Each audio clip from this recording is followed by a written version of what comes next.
Guys, welcome to ZSR2, and today we'll be hosting our monthly Glitchless race, and alongside with me, I have Truly Nan. Hello there. Can you hear me? Yep. Okay, awesome. Welcome. So today, let's talk a bit about the runners. Well, it's gonna start now. Yeah, so let's do that. Um, Jess has been running Glitchless for a while. Uh, he's really good at the category. How long has he been running it? Like He's at been least a running it for year? like a good, I would say like Three almost years? 2 years. 2 years? Okay. Yeah. Yeah, Jess and is all. Kai just started this category too, so this will probably be a pretty big gap in skill here, but that's okay. Yeah. Kai did run a lot of uh, other stuff. So I'm not worried in that sense. He should be able to complete a run for sure. That's no, I'm not worried about that. Yeah, and something notable that happened recently, you guys might remembered the last glitchless race we did, and that included the trick called lullaby skip, and recently we had a vote on that on whether it should be allowed or not, and what the community ended up coming to a conclusion on is that it falls under the definition of hovering, and that the method we use to skip the lullaby where we slashed our sword near the edge counted as hovering.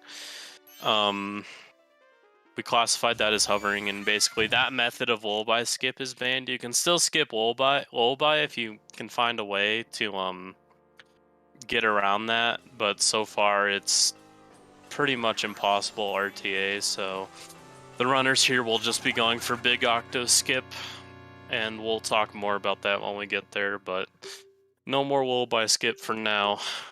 Yeah. So right now there are proofs of concepts, but they're super hard. Where you I think essentially just roll all the way up as Goron and pray for good wind. If I summarize that correctly.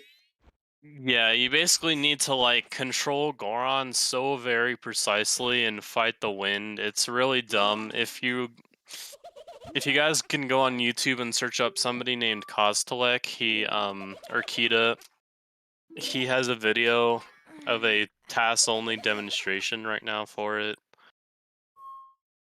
So if you're interested in seeing how that's done, What's just wrong with Kostelek on runner in YouTube. chat? Just is typing during his speedrun, not focusing. Monka S. Not focusing on Epona getting stolen. SMH my head. All right, so the start of this race is really going to be very similar to even the glitch categories, where you just do a gainer at some point to grab a ledge and pick up rupees somewhere along the way. Except you cannot leave Clocktown in glitchless, but otherwise it's a pretty standard first cycle. Yeah, even though we can get past the guard with, just a backwalk, it's considered out of bounds, and therefore we cannot leave Clocktown in the beginning. So the runners, I don't know what Kai's going to be doing, but I know Jess is going to be getting rupees spread around Clocktown in various areas where you can hit targets with the Deku bubbles and the Keaton grass patches in North Clocktown. They're going to be getting up to 50 rupees so they can buy the bomb bag, which will be needed for Deku Palace at the start of the run. And it's faster to get the rupees in first cycle and not just grab the East Clocktown chest second cycle, is that they need to waste in-game time for the clock tower door to open, so it's just a good use of time to get that out of the way.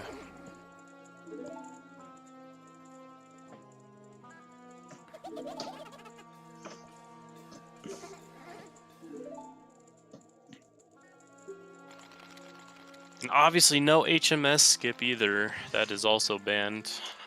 Yeah, so much less resets. I mean, in the first 8 minutes. Yeah. There is a rupee route that's that's like just barely faster, like I guess not barely. It's like a few seconds, but you get if you guys were paying attention, there were 2 sets of grass patches at the beginning of the run, and runners can farm those grass patches to hopefully get around 20 rupees to for the bomb bag in a bit. But there's a more consistent rupee route, because since that relies on RNG, that will cause more resets. But most runners have kind of stopped going for that.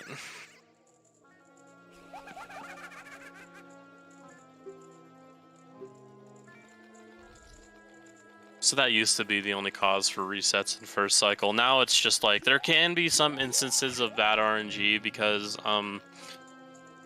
I'll point it out when we get to it later, but the targets we hit with like Deku Bubbles for like the Honey and Darling, like above the Honey and Darling door, they can land in these little baskets because when rupees spawn out of there, they're shot out at random directions, and there have been instances where enough rupees fall in the basket where it can cause a reset or just big time loss, I guess.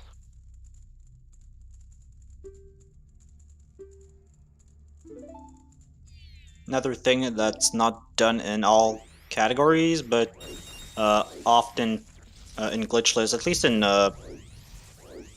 standard routes or beginner routes, bomb bag is picked up in the first cycle, where in the glitch categories, you're usually getting that at the start of the second cycle. That's one difference we'll notice later.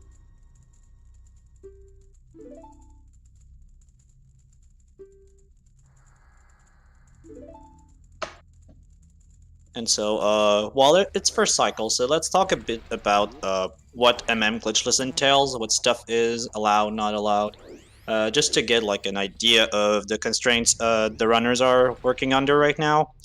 So, naturally, as Dope mentioned earlier, hovering and stuff like Infinite Sword Glitch are not allowed. And also, we allow damage boost, so that means that Goron pounding and then having a bomb explode is going to be used in a couple of places in the run. We'll see that later. So we can get some pretty nice routing just with this type of damage boost. It's pretty cool. Yeah, there are a few time savers. One, I guess, kind of big way of that is for Akana Castle, you can do the Goron damage boost to skip the right side of Akana Castle and blow up the roof to get to the Igos fight later. And then you'll also see that being used in Snowhead Temple to go through some of the rooms more quickly. So naturally, super slides and hyperextended super slides are banned, so you'll see a lot of backwalking that will be fairly important throughout the run, since that's the fastest way of movement until we get Goron Mask. Yeah, the basic like routing, or I guess like for glitch categories at least, you basically don't really do a lot of hessing and super slides once you obtain the Goron Mask. That doesn't apply to all glitchless categories, but for stuff like 100%, where you need the Goron Mask for 100% completion, Goron Mask just ends up outspeeding human even with hesses. Like a Goron spiked roll is like pretty much the same speed as a hess or super slide, so it kind of makes no sense. Yeah, and it's a lot more practical and easier. So we take what the game intends for us for Goron movement instead of hessing it. It's there's there's no comparison there.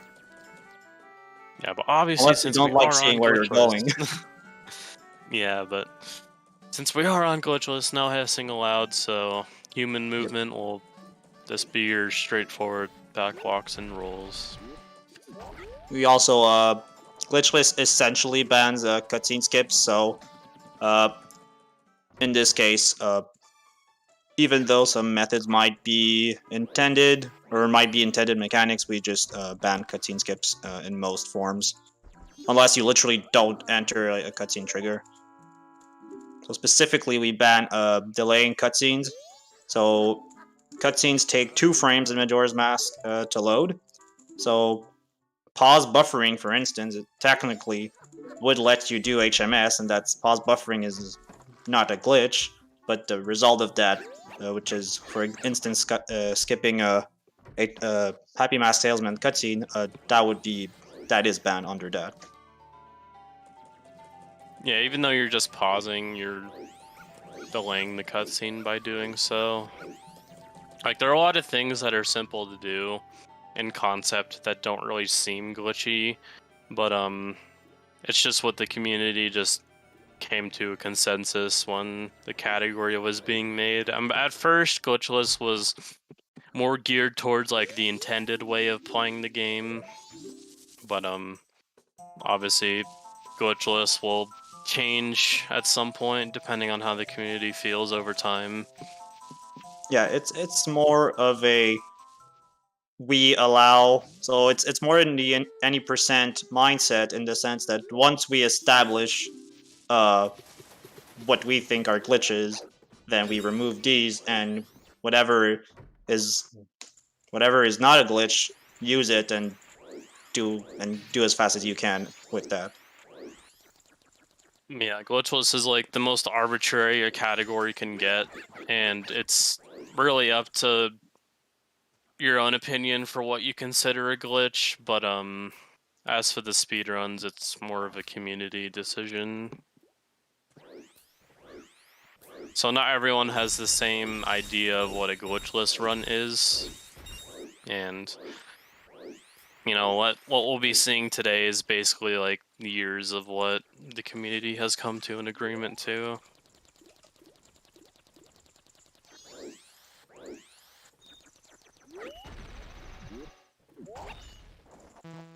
But one thing I really like about Glitchless is that even though there are a couple changes once in a while, we always have a lot of new people coming for that category, even though it's fairly long when you first start running it. So your first Glitchless runs will be around 4 hours, I'd say, depending on whether you've speedrun or not before.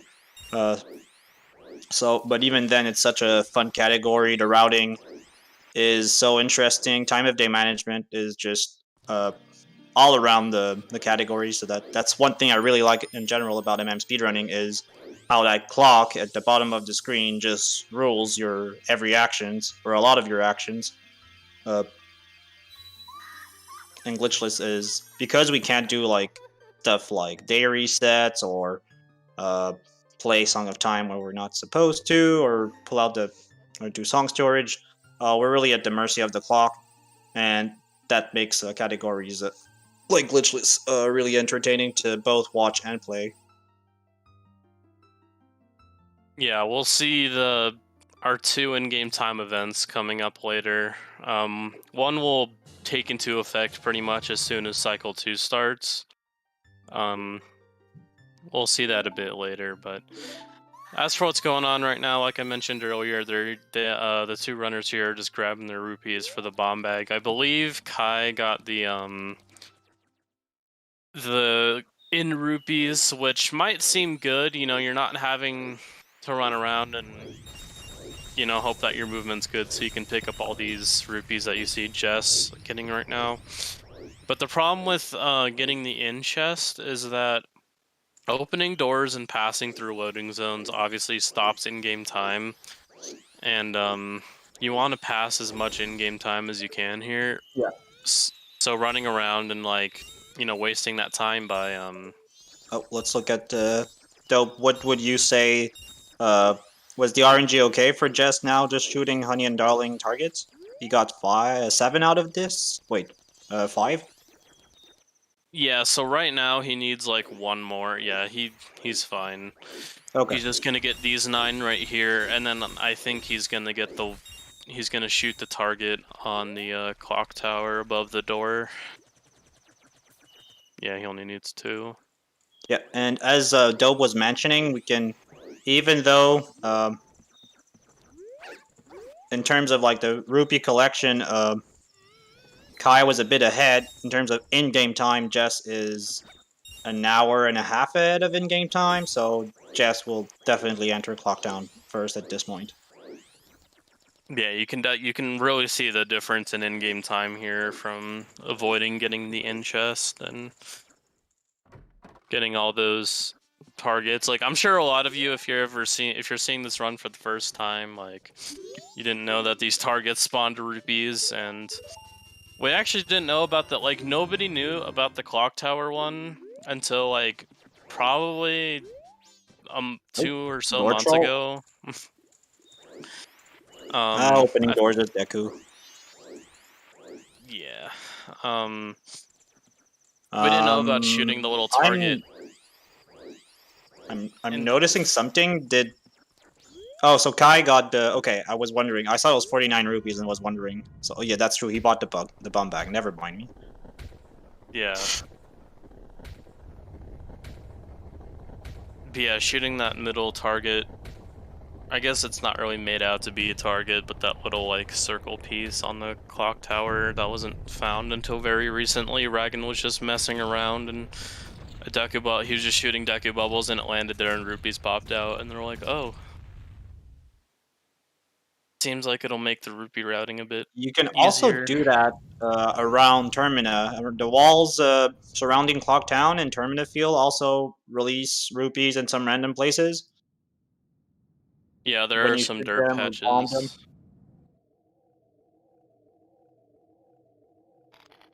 There's also, I think, a 20 rupees behind the Pirate's Fortress couch. That's something I learned maybe 2 weeks ago. I had no idea that this was there.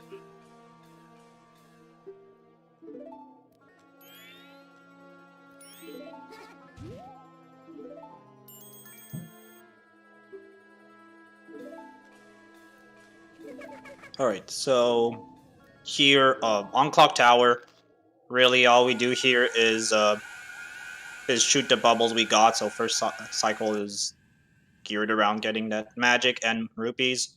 So we're gonna make our actual first... Well, for Jess, not, but we're gonna use again Deku bubbles to go get the ocarina, and then get to it without rolling or spinning, because if you spin, Link's hitbox is strange, so it's harder to catch the ocarina.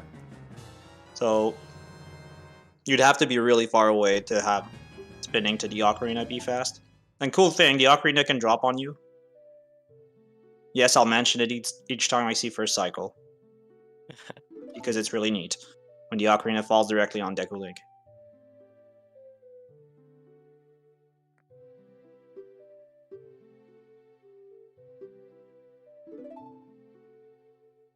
Yeah, then now we that's don't even first get to cycle is play... straightforward.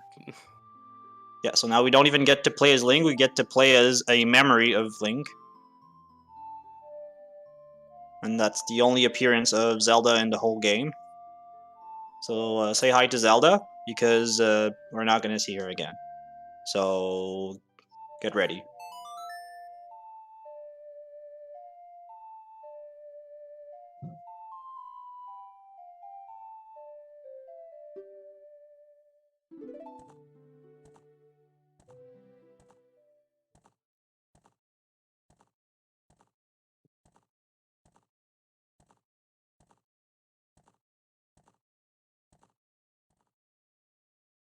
Yeah, we have 5 or so minutes left after they play a song of time here, and we'll finally be able to get to the more interesting parts of the run. Yeah.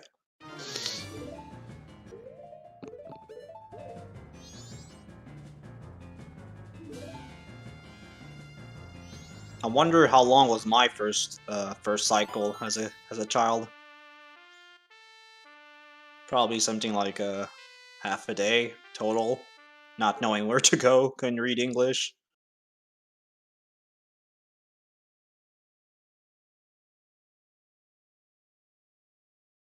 So here, that's a difference between the English and Japanese versions of the game, or the US and Japanese version of the game. When you pull out the ocarina the first time, in JP, Tattle just tells you, "Oh, what are you doing?" And then you take it back. But but you just wanted to play it, so you have to press again. But in English version, you can just pull it out once, and then you can play Song of Time right after Tattle asks you what you're doing. So lots of changes between the Japanese and American versions of Majora's Mask. The big one for Glitchless is well, there are many big ones, but one big one is text. Text is going to be a lot faster in Japanese because the frame displays the game displays. Gosh, I can't talk. The game displays characters one frame at a time, so more efficient. So if Japanese is a bit more efficient in that sense than English. So that's what we're going to run in English for Glitchless. Also, Yeah. Japanese has really nice, has a really powerful trick that we're going to use, which is power crouch stabs. So, power crouch stabs take the last damage value your weapon had, and transfers it to whatever you're crouch stabbing with.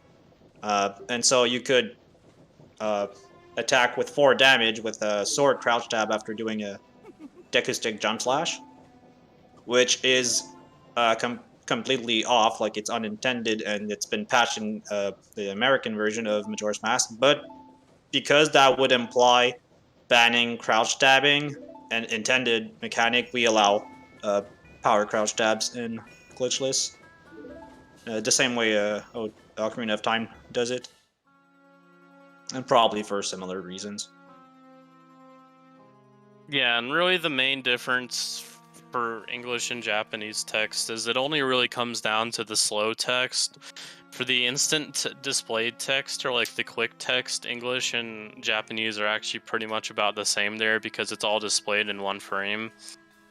For context, English loses about like a minute, a little over a minute, compared to Japanese in the glitchless 100% category. See, it's not really the biggest change like in Ocarina of Time where it's like minutes upon minutes, but it's really just the slow text is what it comes down to. Yeah. Good point. Everyday Giant Clam, I just read that comment, and I would be very interested in seeing your first cycle route for an hour, 6 minutes long first cycle.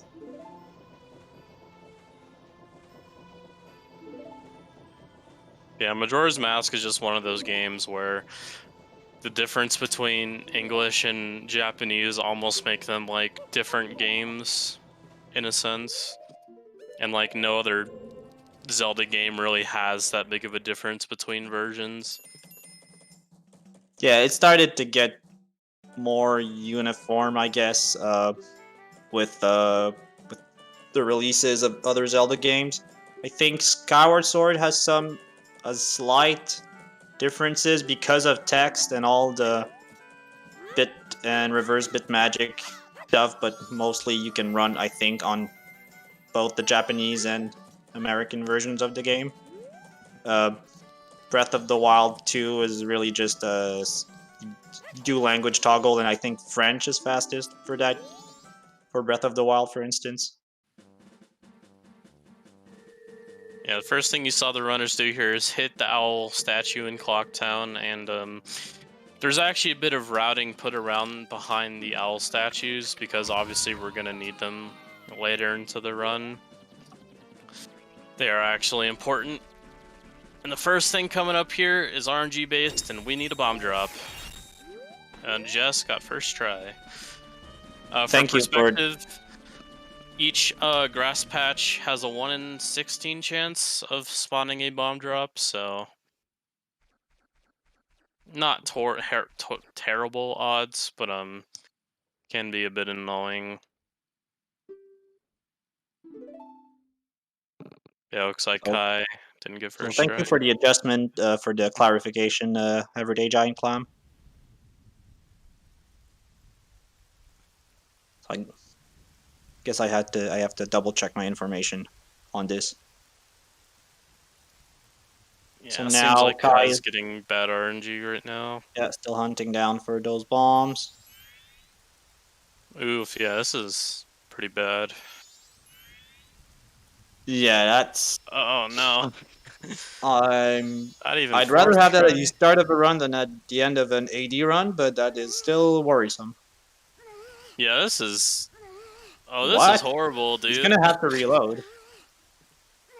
Yeah, he's kind of going in the way that you're not really supposed to. You want to kind Yeah. of head towards the swamp Oh, grotto. okay, he got it. So yeah, like you see how far away he is right now. There is a different really rupee pat or like grass patch you follow, and that's more towards like the Milk Road, so you can reload through the Swamp Gossip's grotto. But even still, that's horrible. That's horrible luck. Like that's That's really gonna be. bad.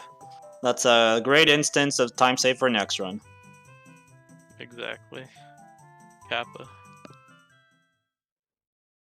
But yeah, this basically means that this is, like I said earlier about our first in-game time event, that is going to consist of making it to Epona's Song and Garo Mask before night 1.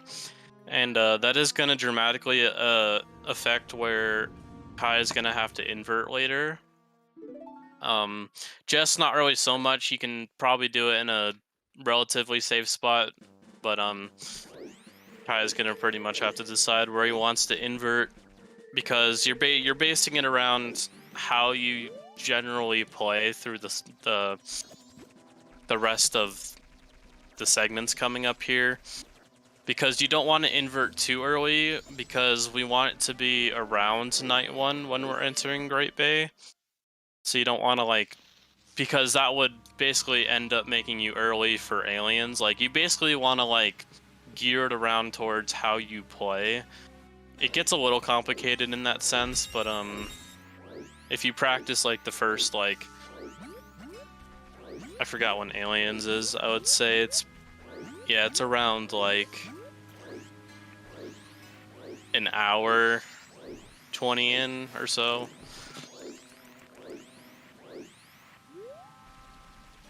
Probably a little later. I don't remember specifically, but So Jess is going to enter Woods of Mystery. So we can essentially just steal a bottle. And bottles will be super important in this category since we need to get Zora all 7 Zora eggs eventually. And from real bottles, we cannot duplicate them because we ban it in the category. And so they'll give us a couple of trips here and there around Great Bay. Compared to other categories that just pick up 1 egg and do equip swaps, or where they can do 1 trip both to Pirate's Fortress and Pinnacle Rock. Glitchless has to do it like the completely, I guess, quotation marks intended way. Like we have to get all the 7 eggs. Yeah, so 2 trips to PF, and then 1 trip to Pinnacle Rock. We'll be doing our trip to PF rather early on because the hookshot's pretty useful. And we'll be getting the egg in the hookshot room, and then just soaring away later. But now we have our rather bigger trick on what's going to really determine the pace of the run here, and it's called Big Octo Skip. And basically how that works is they're going to be doing a very precise jump from the lily pad closest to the Big Octo, and they're going to land on the pillar to the left, and 2 things can happen. They either get eaten right away while landing on the little pillar, and then they can wait for the lily pad to respawn and void out as Deku, and they'll end up respawning on the pillar because the game basically keeps track of the last place you were standing on land, and that does count as land, and then they can end up spinning past the Octorok. And the other scenario is where they can put on Deku, and then the Octorok will spit them out and the void immediately, which is a little bit faster. But the way the lily pad moves here is RNG. Oh, okay. He's got to try it again. No, Jess got it. He's just gonna have to wait for the lily pad to respawn so he can void out. That's the slower version. The first way that could happen. That makes the pictograph box completely skippable. Yeah, Yeah, that was very nicely done. Got it pretty quickly.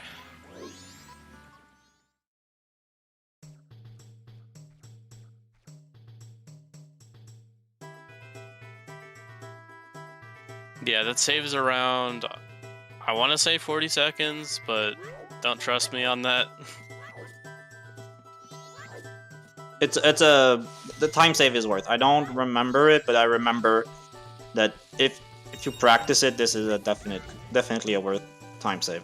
It's I It's a wouldn't be really big surprised time if save. you're correct. I think it's at least 20 seconds.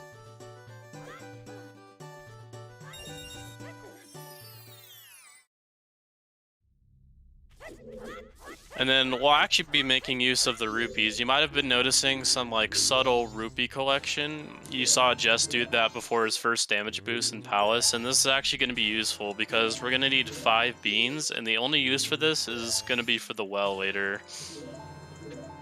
So Kai is Other trying than to that, get magic on beans the are lily useless. pad without the Octoroks bugging him. Let's go, Kai. So adjusting. Shield turn to get a perfect 180 turn. Or almost perfect, I'm not exactly sure. I think it's... Yep, so he got it. Nice. Okay, great. He got the slower version, but getting it overall is still pretty good.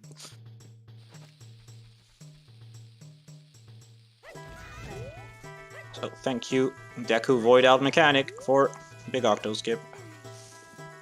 And Jess is going to be doing some parkour in Palace to get to Sonata pretty quickly, and that's pretty much all we'll need to do in Deku Palace. Just beans and Sonata.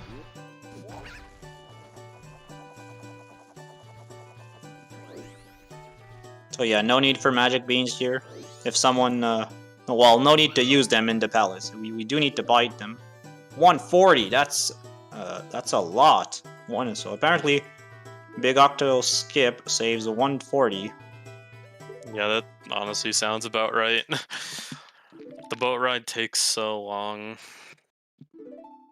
But there's lag reduction you can do there. I'm not 100% sure if that's like actually proven to be faster. I guess for like N64 and GameCube, it's probably worth it. I don't know about Wii. I'd be surprised. We can have slowdowns in Dolphin, but that's Dolphin. So I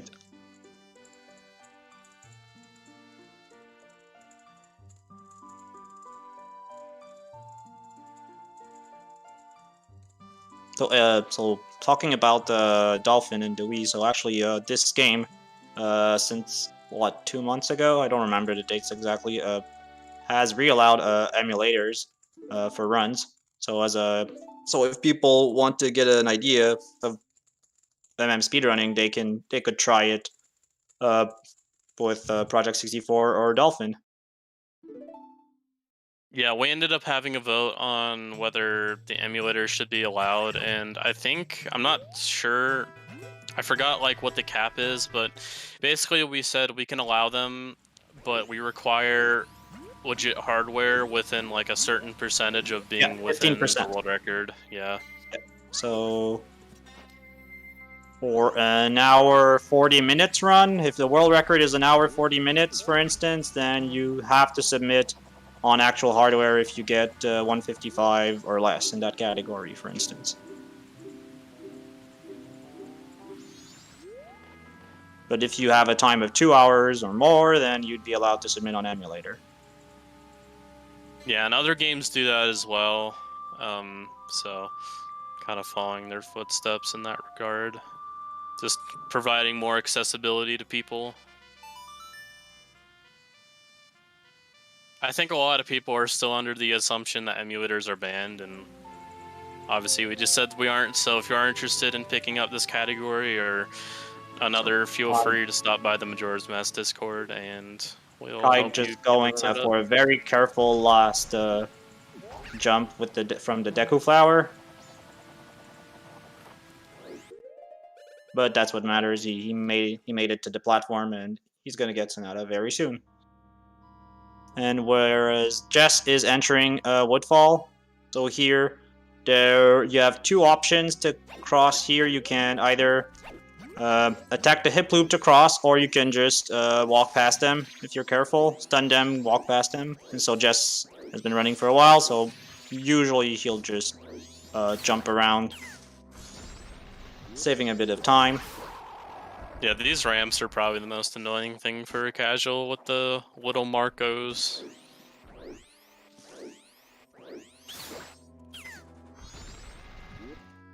But I think you save around a second on average for just stunning and spinning around them, besides shooting the 2 Deku bubbles. Yeah, that's the alternative, correct. And So I'll be entering our first dungeon. at different places. Oh yeah, that's kind of funny.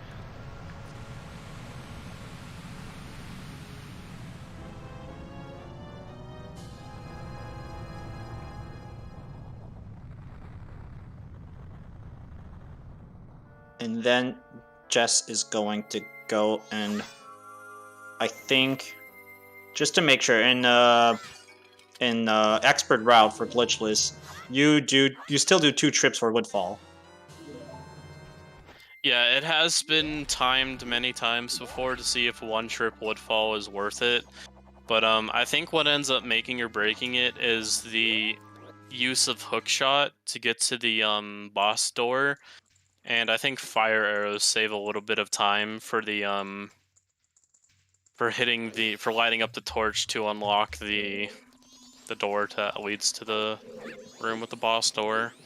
I think it's around 10 to 12 seconds. I'm not entirely sure, but there have been routes where we do Woodfall all in 1 trip now, but it is not against the rules to do temples out of order, because in a casual playthrough you can come here, get bow, and then leave, and then have access to the path to Mountain Village. Yeah, I think as a child, I personally had finished Great Bay Temple before Snowhead because I was stuck in Snowhead for a very, very long time. I just get the fire arrows and say, okay, I'm gonna look at the rest of the game.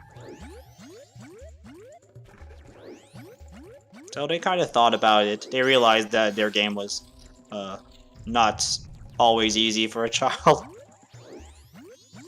Yeah, in theory, like, you have to enter the temples before another to get certain items that make the other temples, you know, able to be beaten, but a lot of people assume you need to finish the temple to progress, and what Jess tried to go for there is that ledge, like you saw earlier with the way he got up to Sonata with that little pop-up ledge, the wooden platforms in this room act the same way. And if you collide with the lower part of it, it'll pop a link up, and you can actually use that to your advantage in this room to skip pushing the block. And Jess was a little bit short on the jump, so I ended up falling, but not the worst thing ever. So in Kai's run, we can see that he went for the hip loop Deku bubble attacks, but if you aim well, you can take them down in 1 hit by pushing them into the poisonous water. Whereas if they stay on the bridges, it takes 2 bubbles to kill a hip loop.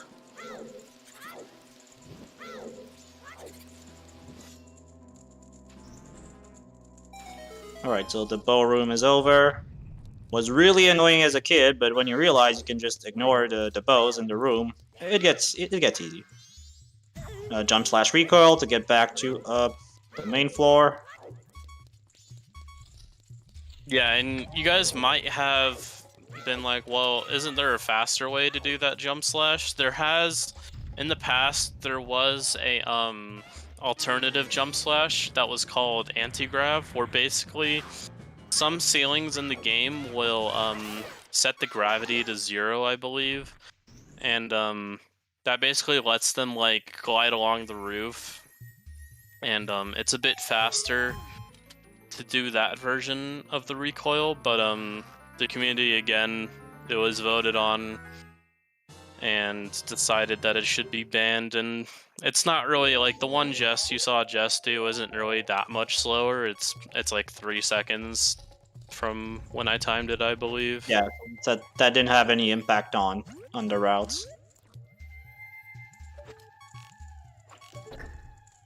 Yeah, it's a very minor thing.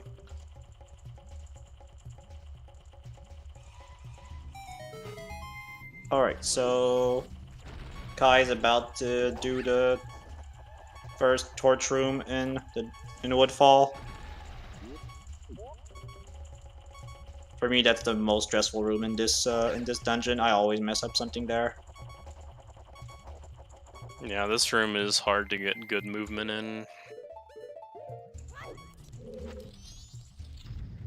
Okay, so Kai getting ready.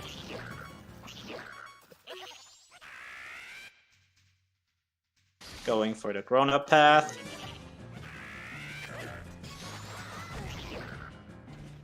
Okay, that's good. Good movement there. And he was on the, now Kai needs to go for another stick.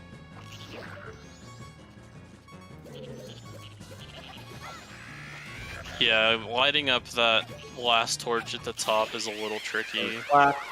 So 2 well-timed slashes and, well, 1 well-timed slash with respect to the Deku Baba attacking you, and it's gonna stun vertically, stick there, and then you can get a stick again. Okay, so Kai's doing some on the fly rerouting there for that. Oh no, Jess died! Oh no, Kai fell down. Kai. So yeah, that camera's he will bad. make it out of the water, no problem. He is fine. But yeah, the death warp Jess did there was intentional.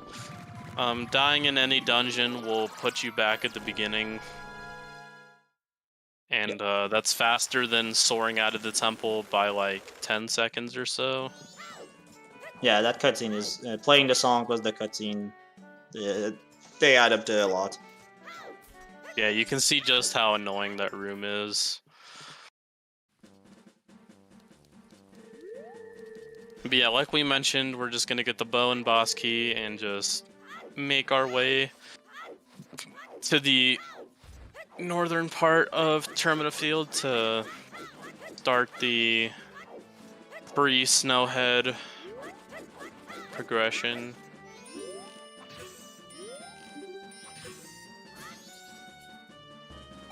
Right. Kai is on his way to the bow. Hoping for maybe some hearts. But the hearts are right next to the bow room, so maybe he'll try and roll into them. Yeah, there you go.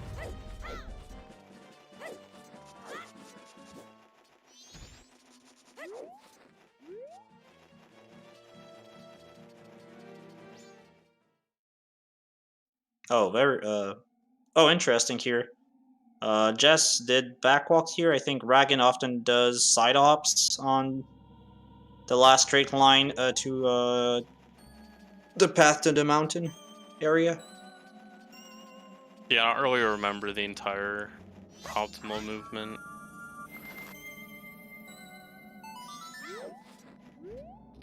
Yeah, Jess is just going to be making his way to Lens Cave and picking that up, so not really a whole lot going on his end. Also very important, since he is getting Lullaby, unless he's gonna pull a new strat nobody knows on live, but Nah. so he needs to talk to the Goron baby, so he can start the text for getting a Lullaby intro. It's a fairly common mistaken beginners that just go get to the lands and forget to talk to baby Goron. Well, it's actually faster to talk to the baby Goron after you get Goron Mask, because you can catch the hot spring water while you're there, and then you'll talk to the baby. That's interesting. I didn't think Yeah, that. it's just faster in terms of like movement. Human movement just loses a lot of time. Gotta review my guide. The easier route does talk to Goron baby there, in case of you know, you're not confident in your Goron movement later.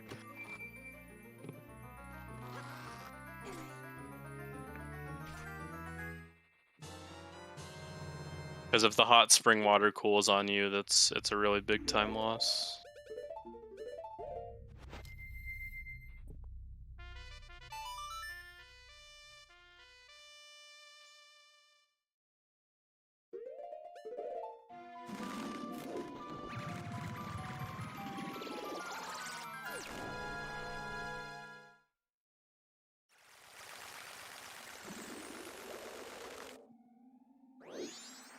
So yeah, it looks like Kai accidentally bonked into the chest and that caused the bomb to explode, but basically after you pick up an item, and then if you die immediately after, right now you'll hear the little death, like the death song that plays, and then that loses a bit of time. Like if you saw what happened to Jess earlier when he died right after he picked up the item, he just died immediately, and then it just started the transition to him being spawned at the beginning of the temple, which is like a few second optimization. But Yeah, so no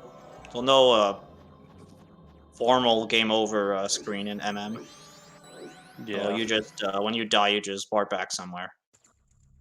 Or there's Moon Crash, which is another that would be a good form of game over or a game over equivalent in this game. yeah. Talking to the guard. Since I don't know, Kai is polite, so says hi to the guard. That's cool. Cards get lonely too, man. Yeah, they they wait all day for someone to pass, and then there's just that green boy running around that they need to block, and no one else. Well, there's one Goron at some point, and there's the postman, depending on the events you do. But that depends on what Link is doing. It all ends up being on the green boy's back.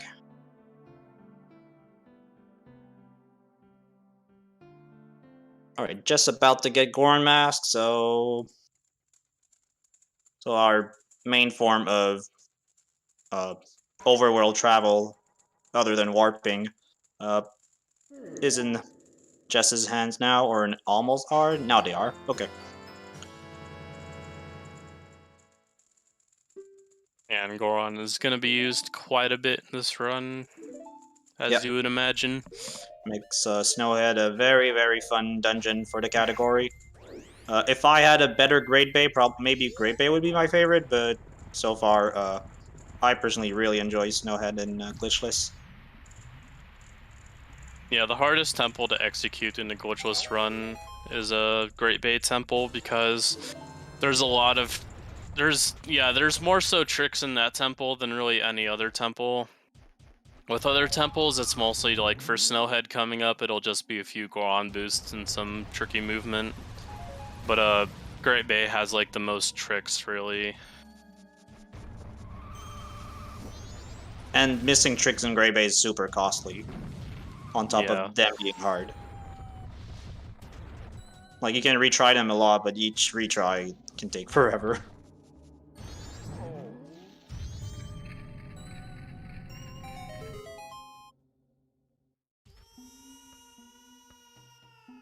So let's see, okay, Kai is going for that too. Kai is just going straight to the lens. So notice here how the platforms, when Kai goes there, they're always there. You don't really need the owl to go across.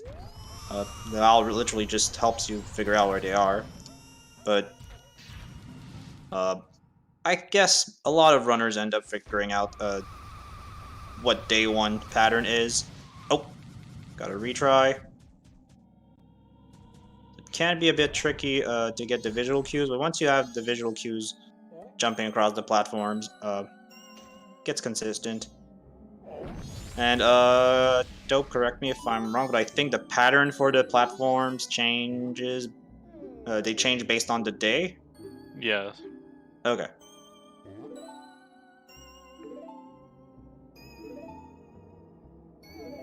Yeah, we most commonly get lens on day 1. There have been some, like recently, there have been some instances of routes where we come here on day 2.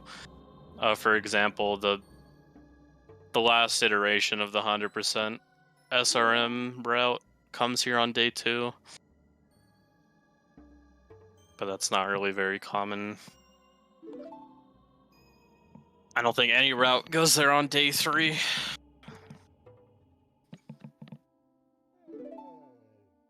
And an interesting optimization you might have saw from Jess is he dropped the hot spring water first, and then he punched the snowball to break it. And then during the cutscene of like, you know, the snowball breaking and showing you the Goron Elder, it was like the hot spring water was simultaneously melting the Elder, and that's just a neat optimization.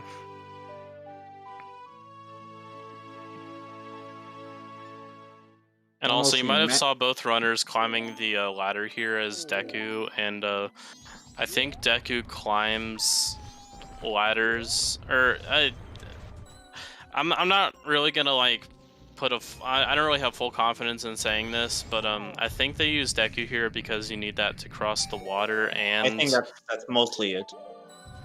I think that's it. Yeah. I think Zora actually climbs the fastest. But Zora is actually slower. Zora's slower? Okay. Yeah, it is a bit slightly slower. Yeah, I don't really remember the specifics on climbing speed.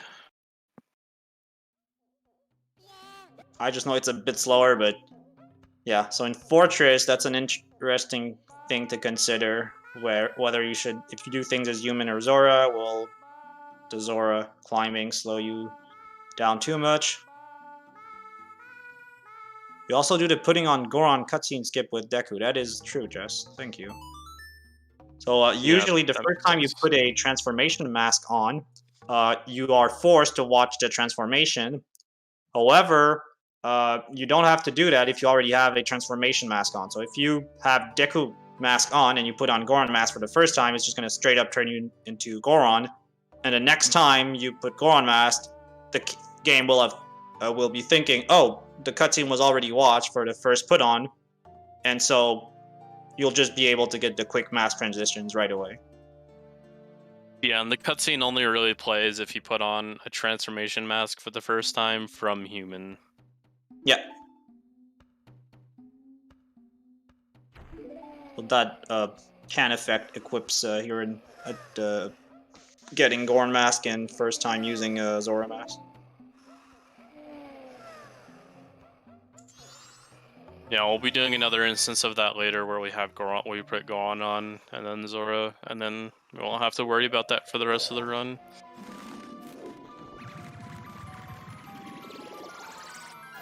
So now Jess has his lullaby, and we'll be going into our second dungeon, and this time we'll actually be completing it. So I think also, Snowhead's a pretty interesting dungeon in Glitchless. Yeah.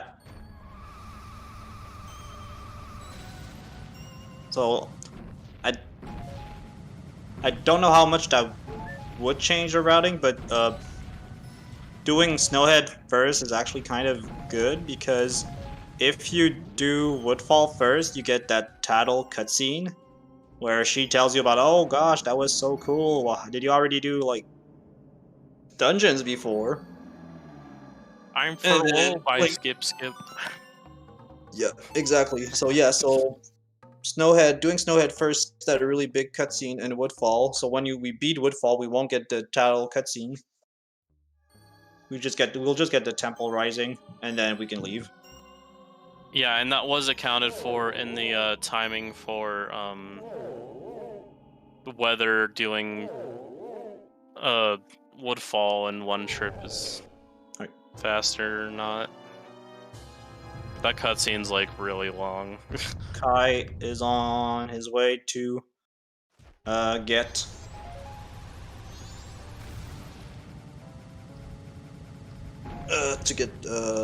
Goron Lullaby intro. Yeah. Oh no. Yeah. Oh, that took a bit too long. So yeah, that's an example of like how swift you need to be with your movement for not letting the spring water cool. So now he has to climb up the ladder again to go get it from the grave. Sometimes some runners like just use their spring water and melt the grotto, and then just get it again as like a safety precaution.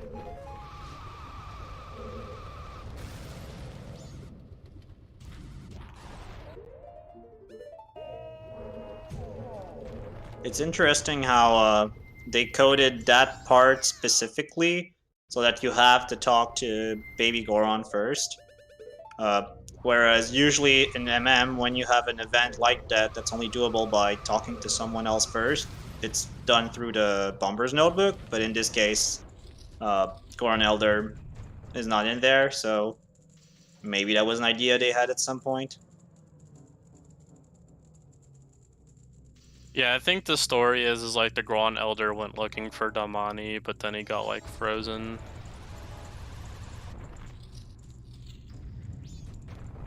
Or yeah, is it Darmani? I always get Daruni and Darmani confused. They feel like the same person.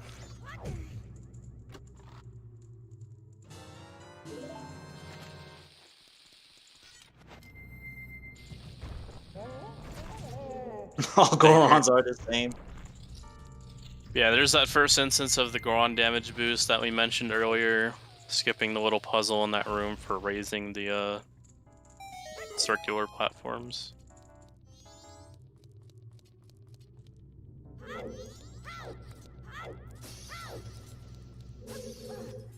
Yeah, Goron Elder does have some nice lips, I agree. Everyday Giant Clown.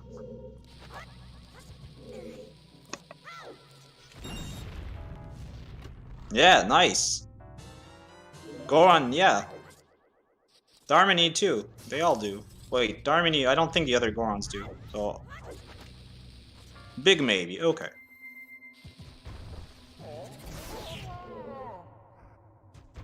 Goron, Darmani is like the only Goron with spikes growing.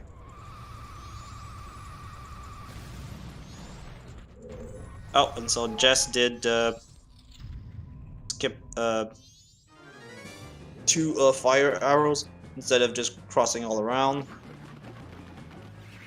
Yeah, you can build up spikes using the ice because they pretty much keep you in place, and then you can do a curved roll. Yeah.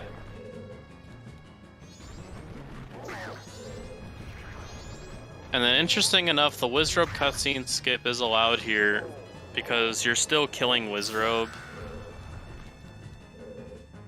You could consider that, like, honestly, that's kind of like a tricky slope because that kind of falls under, like, delaying a cutscene. But enemy cutscenes aren't really... You're completely stopping it. It's completely stopped. So you're literally, like, turning off, like, the cutscene because Wizrobe is taking damage. Yeah.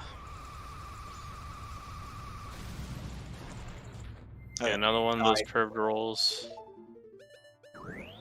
Kai's... Oh wait, that's... Oh wait, that's resync, sorry. Commentating over resync. Oh yeah, okay, now we're back, okay.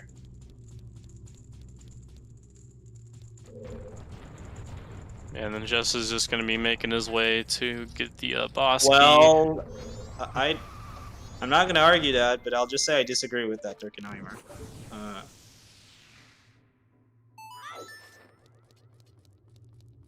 We need the dancing cutscene. Oh, actually, that could be checked. Required. That could be checked, Turkenheimer. I'm back to a maybe on that one. That could be checked. Every good speedrun gets the Adala dancing cutscene. Agreed.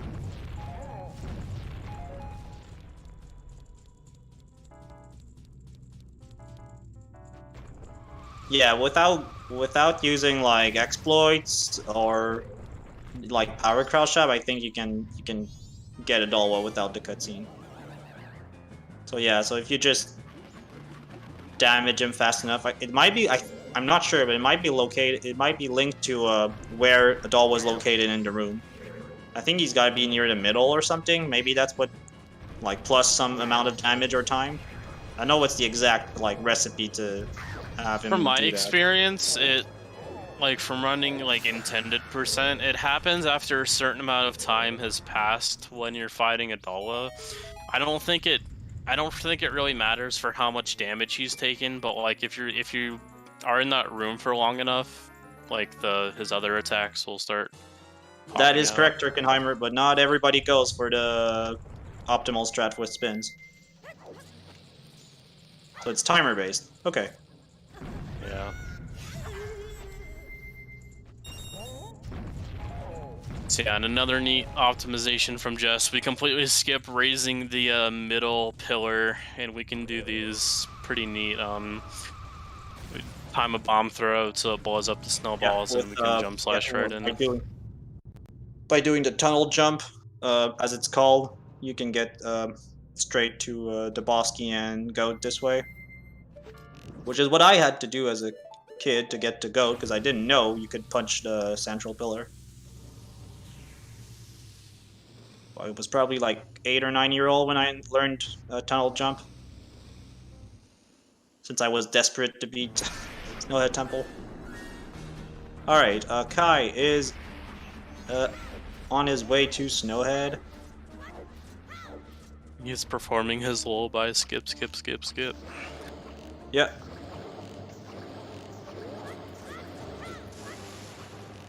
I'm sure many of you are familiar with it, but we keep Goat standing in one spot so we can just pelt him with arrows and time that the was final almost... Wow, that was very lucky. Unless the positioning accounts for that pillar, for that stalactite fall, but yeah, the stalactite can badly troll you in this fight. And we also make sure that the last arrow hits Goat when Goat is moving, so that the Warp and Heart land right next to us, and so we don't have to walk or roll around to get out of the boss room.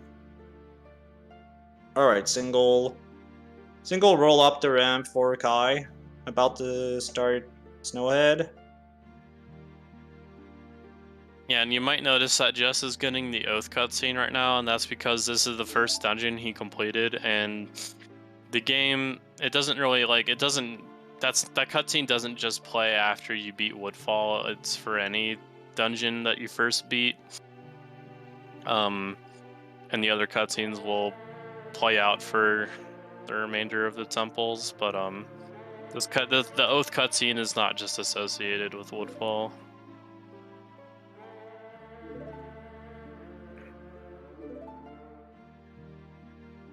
And I think if there's a ZSR mod, they can probably answer that question better than Dope or I, unless you're saying something specifically for speedruns. And for randomizer speedruns for then the MMR Discord can definitely help you with that.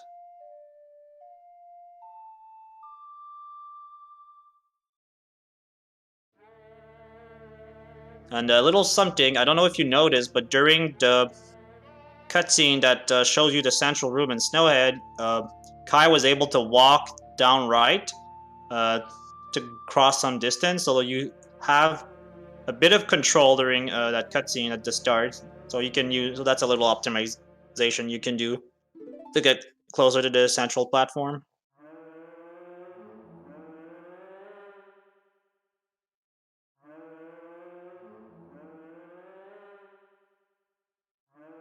Okay, so Kai is going for the jump here, which I think is the fastest thing. I think I do a gainer, but I should do that. I should learn that jump, honestly. Yeah, you do like a curved roll. So a speedrun tournament, Cerny Quill of Sealand. I would like one. I would very much like to either partake or help organize a tournament. So right now, oh no, Kai actually, so there's a thing that can, oh no, he died! Oh, and that is not an intentional death.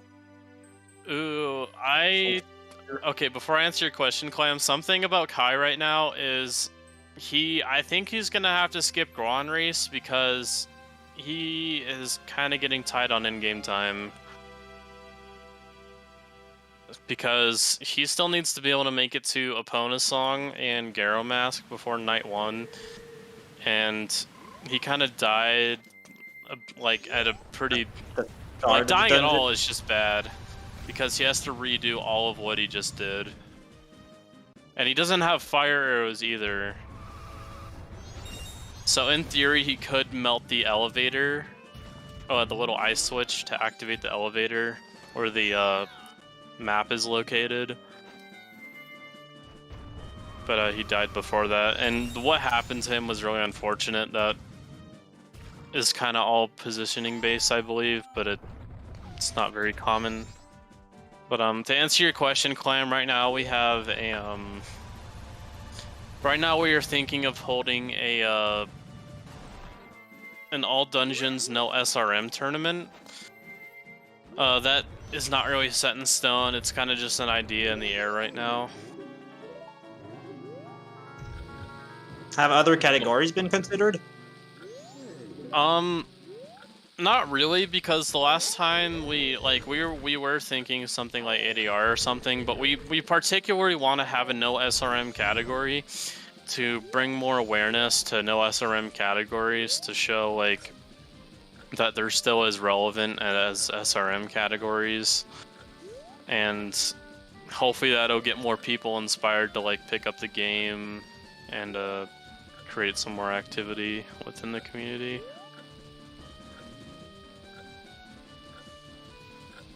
But we were thinking this would be like a summer tournament thing. Great. So a reminder that we also have bi-weekly all dungeons restricted races, essentially at the same time, but every other Saturday of the month. So we alternate between Glitchless and all dungeons restricted. I think Druck told me it's like a once a month for each. No, it's every... No, that's twice a month for each. Okay, Kai about to get fire arrows. Yeah, I feel like Druck said monthly last night when I was talking to him, but... Yeah, so either way, we still hold the races. Yeah, so there's technically a Tuesday race. Sometimes there are people. I think it. Yeah.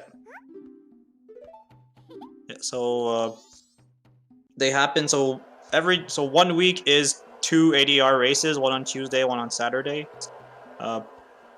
And 1 week is technically 2 glitchless races. One Tuesday, one Saturdays. But the Tuesday glitchless ones, I feel, are less common, because of just availability from people and runners. Yeah, if you are interested in participating and, potentially being restreamed like these runners are right now, feel free to stop by the Majora's Mask speedrunning Discord, and there are people willing to help you get started and learn the category. Oh, I think I understand our misunderstanding. So I think you were talking about I thought you were talking about the races we're having that are not restreamed too, but you're talking about the restreamed races. So we try to, so that is, yeah, I think you're correct in that sense. We try to get 1 race restreamed per month. Okay, Kai, if you're listening, I know you're definitely not gonna make it, and this is something I did, and everyone dance gamed me. I would just do a day reset if I were you and just disqualify your run just for the sake of finishing. It's up to you though. You can't really reroute this honestly without playing like Song of Time. Because there's like this happened to me in a glitchless race before where I died and I had such a horrible snowhead where I missed it. So you could day reset just to continue the race, but your run obviously wouldn't be allowed.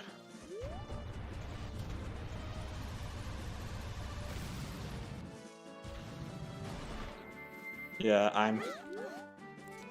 or you could play Song of Time, yeah. Yeah, just Song of Time, and then get to the ranch. You'll be fine. You'll have to get like some drops, but that's about it. So yeah, you could like Song of Time, and then just I'm trying to think if you saw time. And then, wait. How could he save the... Then, so he would need to get beans again. Thinking maybe beginner route could help. Yeah, I have an idea, so, just, get the,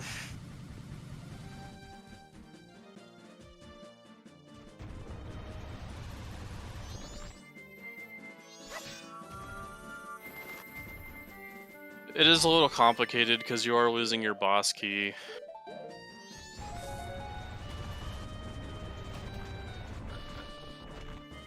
So, like, Song of Time after getting on, so you continue the route like normal until you get gold dust.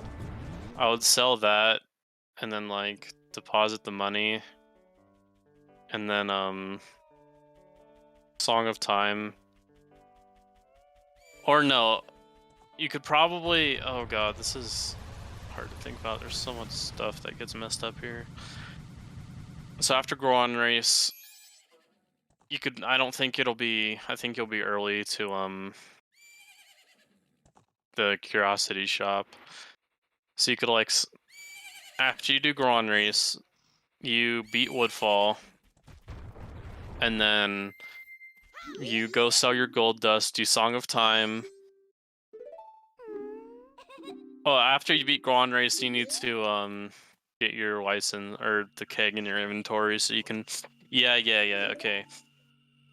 So continue the route like normal until you get your keg, and then go beat Woodfall, and then Song of Time after Woodfall, and then get the East Clocktown chest and buy the keg from the Goron in the bomb shop. Farm drops if you need to. Go get Epona's. Go get Garo. And then Song of Double Time when you get in Great Bay. I think that should be fine.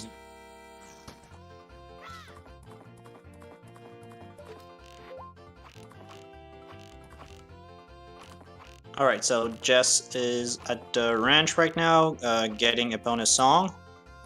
Epona, so the strat here is really, you go, one strat at least, is you go into corner, Epona tries to keep moving, you get annoyed because it messes up the aiming, and you shoot the 10 balloons.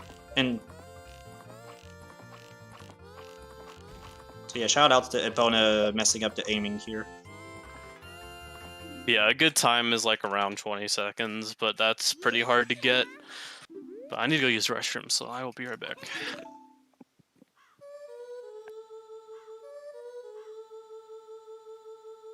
Dope has been gone for too long. I miss him. Who misses Dope? Yeah, let's go. Let's do it. Alright, so Jess is getting Epona's song. After that, he's gonna get Garo Mask. And then, I don't think, if he uninverts, I don't think he needs to play Song of Double Time. It's probably more of a beginner strat to do that. You just probably... advanced runners just uninvert. Oh, and Kai needs to retry a tunnel jump, but that's fine, because he can just void out his Deku.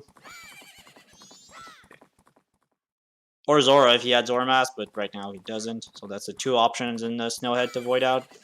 Zora Mask or Deku. Deku is really good because you get to cut some grass too with it. Okay, so Kai is going for the cute strat. So you just slowly backwalk. And then jump slash.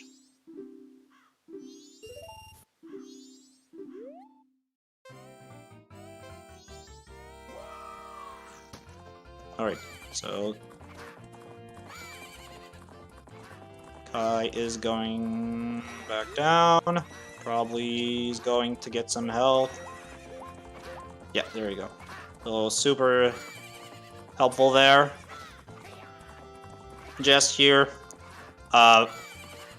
Usually never fails that race against the Gorman brothers. So I think it was... Who was it? Jess, Dope, Zera, I think Trev Person, and maybe Koroshi. They just spent time one day grinding this race, and they became super good at it, and now they don't fail it.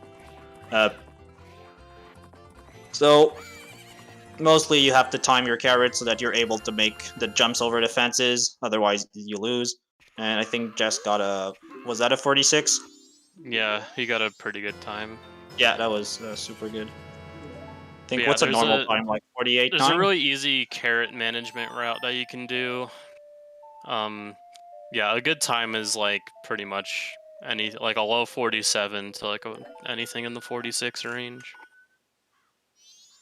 And it's really easy. And I will call anyone out, but there are some people who refuse to do it. And it can save you like a second, and it takes no effort. But that's just me. Anyway. So, yeah, now Jess is going to be heading to, You can jump over that one? I didn't know. Oh, I never really see people do that. That's interesting. Oh, cool. I think it's so you can have better opponent carrot management going to there. That's how I kind of struggle with getting consistent speed. Yeah, and if you can minimize the amount of opponent angle changes, the better, in my opinion. Okay, so Kai is getting ready for the second tunnel jump. Okay, blow up the snowball, and he got it. Then do Goron Pound here to break those ones. And now we go beat Goat. Jess is about to get Zora Mask. Like, he's about to push back out to the shore to then watch a cutscene to then get Zora Mask. And another difference here between versions is on English you can hold A to push, but on JP you have to like swim into him. Yeah, you have to kind of nudge and adjust left and right until Mikau is at the shore. And then gives us the Majora's Mask version of King Zora's Mweep in Ocarina of Time. So shoutouts to slow-moving Zoras.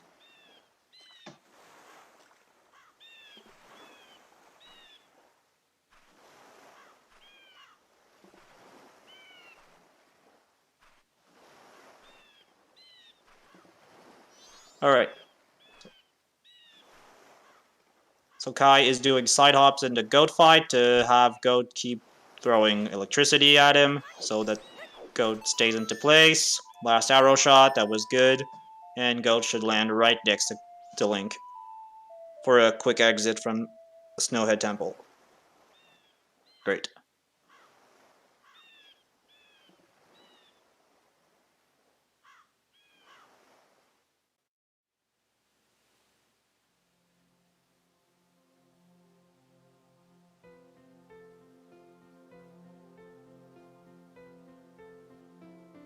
Alright, so cutscene time, I guess. So, what's next after that? Then, what's the route already then? Jess is just going to go get a hookshot, I believe, after? Or is that later dope? I might not know the expert route as well as I think. Wait, sorry, what was your question? What is Jess going to do after Zora? Does he go straight to Pirate? Yeah, he's gonna hit the Great Bay Owl, and then he's gonna go straight to Pirate's Fortress and get the hookshot in the egg.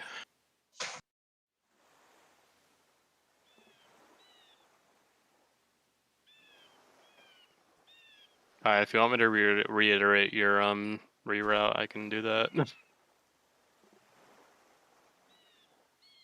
Unless you know what you're doing.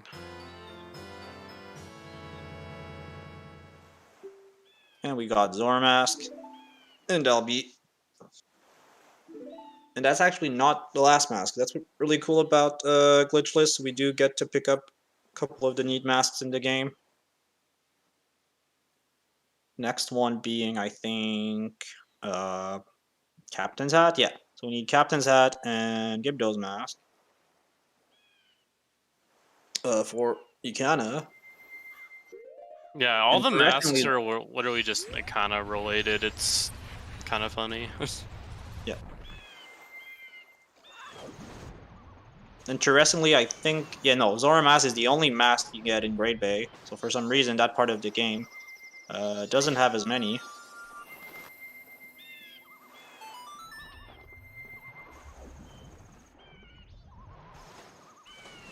The ranch area has 1.5, I guess. Well, more than that, like 2, 3 masks.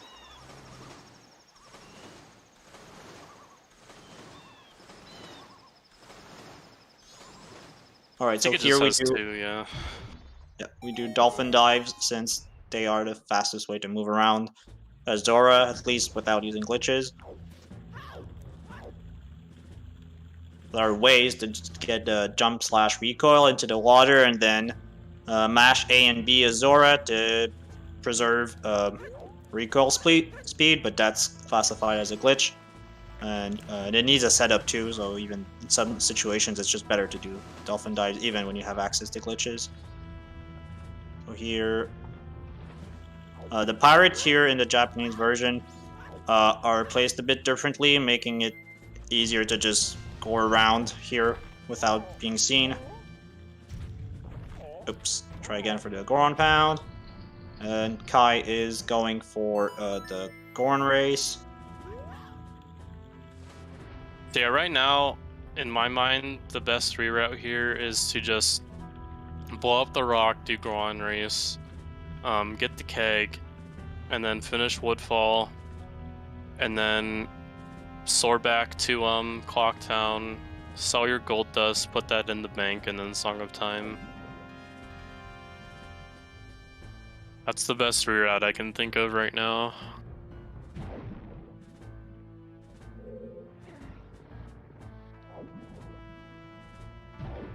But and yeah, another thing, like what Nan mentioned with the pirates is in the hookshot room specifically on the Japanese version, they are placed like pixels like a bit further back. Like their vision is the same between the two versions, but on the Japanese version the pirate is placed just like ever so slightly back, so you can do a side hop and roll and do rolls around the pirate.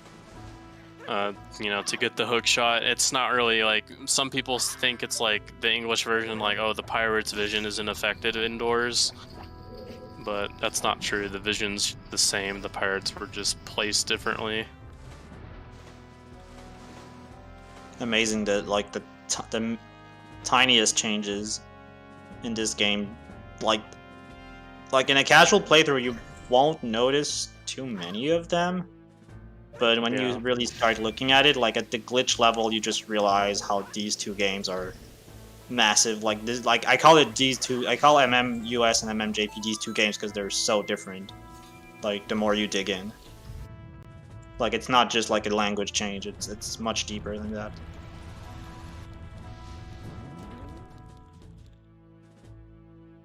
So Kai is placing that closer, I think, trying to get maybe some distance from the bomb explosion, but I guess he stayed in place. Oh, notice here how Jess turned around when going up the stairs as Goron. There's a strat where you can actually bonk into the hookshot pillar and just go all the way up and keeping. I think you can keep going spike going to the up the second set of stairs. I think Yeah, Prep you Person can. did that. I don't know if I've seen anybody else do it, but that's the runner I saw doing the trick. Pretty Yeah, neat. Trev is like the only person that goes for that. Because in my opinion, it's not very consistent, but that's just from my testing. Alright, so it's the start of the race, so I think Kai still has chances. It's just that, yeah, losing Spike in that area makes it really hard to pick them up again. Then... Okay, not going for the magic here, but that's fine. There's more pots later. Yeah, losing your spikes towards the end of Goron race, it's pretty much impossible to save the majority of time. The only really exception to that is if the Goron in front of you just, for whatever reason, just goes really slow. And if you can manage to like do your movement just right to build up spikes in time, it's happened on very rare instances, but... Oh, the Goron sniped him! Wait, wasn't there? Oh wow. He tried to bonk it, but like, his reaction was a little too late. And the Goron, like, that's an instance of just how bad the rubber banding is. Like, he tried to bonk it, but like, he was a little bit slow to do so, but just like how fast that Goron just caught up is just absurd. Yeah. So the game kind of tries to simulate that. Well, it actually does that. It simulates like a tight race. So if the Gorons are too far behind, I think it either just warps them back closer or just speeds them up insanely. It just speeds them up. Like, if you have the Tingle map for this race, you can like look at the little dots and they just like shoot up. Okay.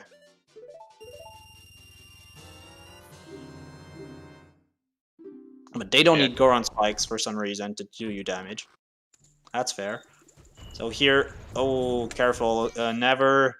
That's something super important about Goron spikes. If you get hit on a slope, you will lose them. Or your chance of losing them is pretty high. What'd you say? Yeah, on any slope, if you get hit, you'll lose spikes. Okay. Doesn't matter if you're going up or down. Yeah, now Jess is gonna do some Akana progression right now. He's just gonna use Epona to get over these fences. You could technically Goron boost over these fences, but it's not faster at all. Epona is just more convenient here.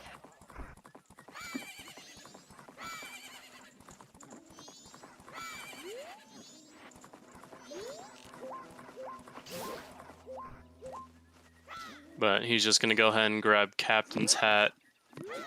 And then he will hit the Akana Owl, and depending on his in-game time here, he's either gonna soar from the cave, or if it's really bad, he'll soar from the owl. Or if he played really well, he'll be able to soar. Like, there's 3 different instances where the route can potentially change. We'll have a better idea the closer he gets to that upcoming potential route change, but right now it's looking good. Yeah. Notice how Jess got a fish at some point. Did he probably from the shop? Yeah, he got it from the trading post. So yeah, exactly. So there's in the well, Jess will need 10 bombs, 10 Deku nuts, 5 magic beans, a fish, milk, and a big Poe to get across the well. I guess where the Gibdos live, or they're kind of re-dead, so I guess they're not alive. But anyway, so that's where they just hang out. And so yeah, a big part of the Cycle 2 routing is around getting all these items for the well so you can get Mirror Shield. Yeah, and another thing you saw Jess do at the start of the Kita fight is he dropped a bomb right before he played Sonata, and what that does is during the cutscene, the bomb will keep going, and it'll basically stun Kita so he's like as close to you as possible, so he doesn't run too far off during the cutscene. Speeds up the fight a little. Yeah, it makes the start of the fight go from slightly worrisome to essentially free to start attacking Captain Kita.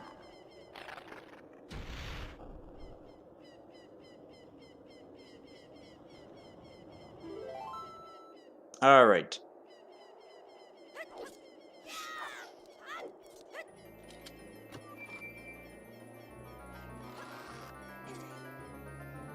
Kai's about to go for the owl there.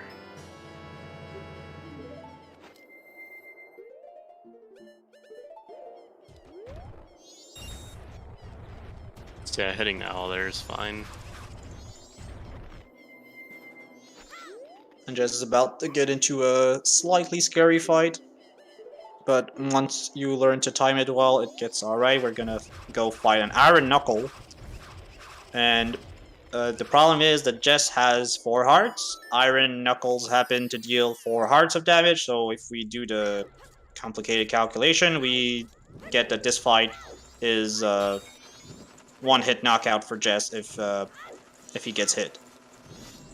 Yeah. Not worried at all for him, but still a little bit of stress here. So yeah, he's going for the much safer option here. You can technically only do punches, but that's way more risky. You'll do it for the second phase here because it usually takes him a second, or the knuckle, to you know, do its attack. But for the knocking off the armor, pounds are way safer.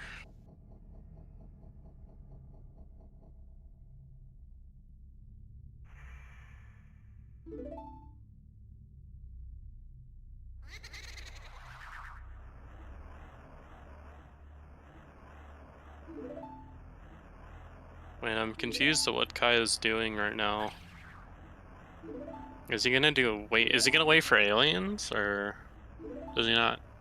Because you can't get Epona's song on night 1. Oh, ZeldaSpeedRuns _3. Rating with a party of 22. Thank you. What was going on at GSR3? I think it was the weekly rando race. Hello, Wayfaring Fox. MMR Weekly. Sweet. More MM.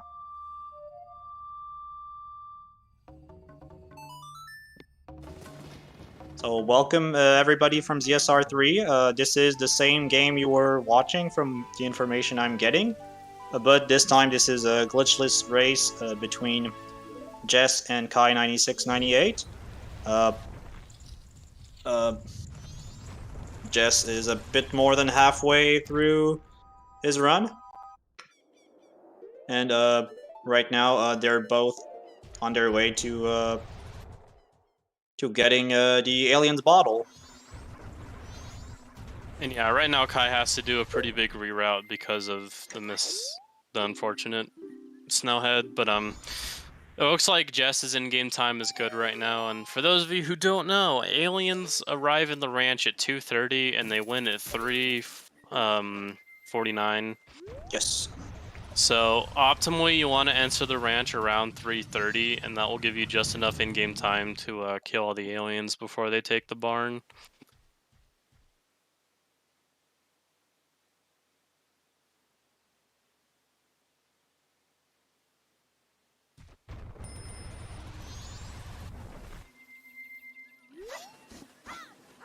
And then Jess is going to be going for a trick here called I don't even. You just skip melt or freezing the Octoroks here with ice arrows. I think it's called ice arrow skip, and you can get pretty close to the edge. Yeah, you can get really close to the edge with your sword slashes, and then you can just barely hookshot that tree. And look, yeah, looks like Jess's in-game time is really good right now. I think he can go for a Gibdosaur here.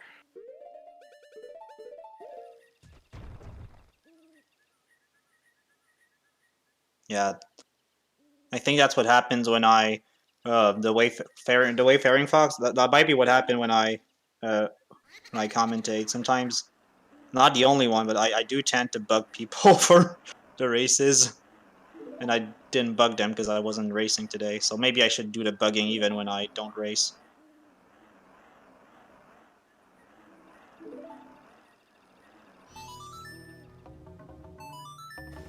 So yeah, Jess is basically, I think he's definitely going to go for, so he's basically going to get the Gibdo mask, and then he's going to soar to aliens, which is completely like the fastest option, because after aliens he'll just soar back here, and then he'll complete the well, and then he will be off to finish Woodfall. And then pretty long cutscene here. Alright, so Kai's going for, I guess, something close to intended. Yes, this is a glitchless any %, so Kai going for, I guess, the intended way to get to Adalwa. Yeah, you have to do this room the intended way because because he doesn't have hookshot. So that's a great thing about MM. Just going back in lots of different places. Once you've gotten items, just makes dungeons completely different, especially hookshot. So hookshot can make like much more streamlined experience for Snowhead Temple and Woodfall. Yeah, and to complete this room intended, you go on the right side here, and there's a crystal switch you'll shoot. Yeah, I used to go from the left like Kai is doing, but I think you can do it it works from the right too. Well, you kind of have to do on the right because that's where the flower is. I don't know if you can make this, yeah. Yeah, what he's doing, I used to do something like that as a kid, but from another flower. I think there's a flower under some little roof on the left. I think there might be. On the US version. Alright. So right now Jess is opening the music box so he can go see Pamela and her, I guess, cursed father. So he can get Gibdo Mask by helping Pamela's father. So there you go, people. When you're nice to people and you help them, then they sometimes they give you stuff. And in Majora's Mask, it happens. People give us masks.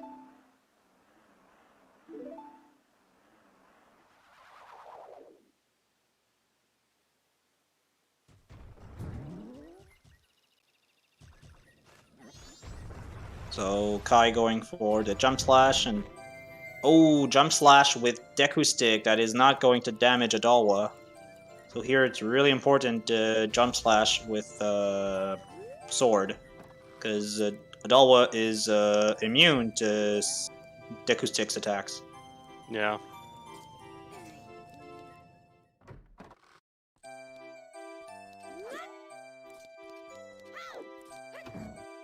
Oh no. God, do a normal slash. Ah! Oh, 3 arrows left. Okay, there you go. And then he needs to go for 10 hits. As yeah, Adalwa, and what you saw... Go ahead. Yeah, and what you saw Jess do there is he pulled a chew, and then he walked into the trigger for Pamela running back into the house, and then right as she goes back inside the house, the chew will explode, and that'll basically make her come outside like as soon as possible, and then that will gain us entry into the music box house. Oh, because she doesn't, because like normally she moves away from the house after the you make a sound outside, but you can't really enter the house with her just because she just stands right out in front.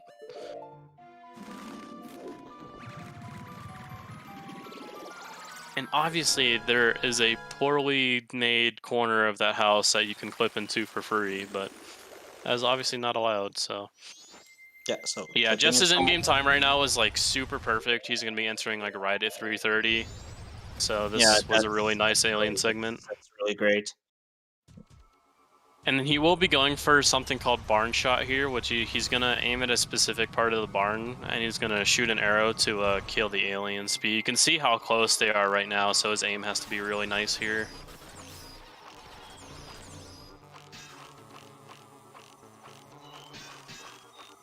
I have it muted right now. I can't say if he's gotten it. Yeah, I think he got it on his first shot. Okay. Yeah, it'd be over by now. Yeah, he would have already lost.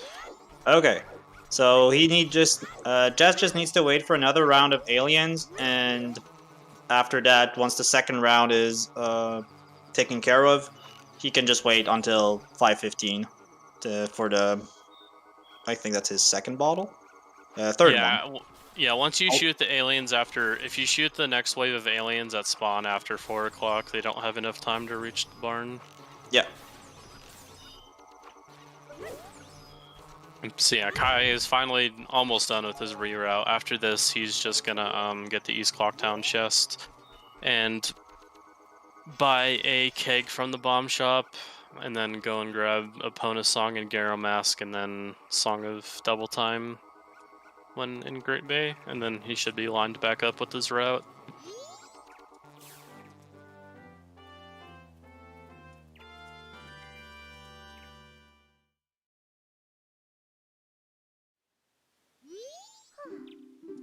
So if I'm correct, I think Jess is going to go do Woodfall now. Yeah, he's gonna go get the mirror shield first.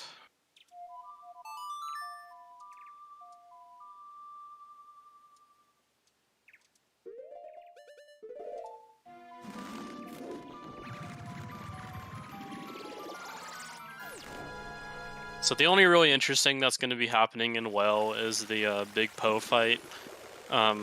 Jess is going to be timing bomb throws to kill the Poe, because the damage or the explosion from the bomb will still remain active after it explodes. And there's like, I think it's a 2-frame window before the Big Poe has like invulnerability and spins at you.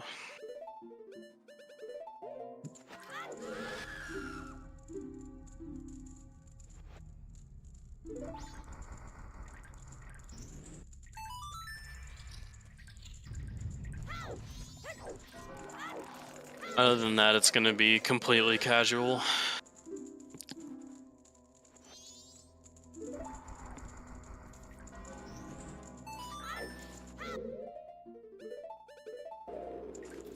Okay, so Kai got the fish. Getting an extra stick for good measure. Well, a stick, sorry. Yeah, the stick will come and play for the grave later and for the well.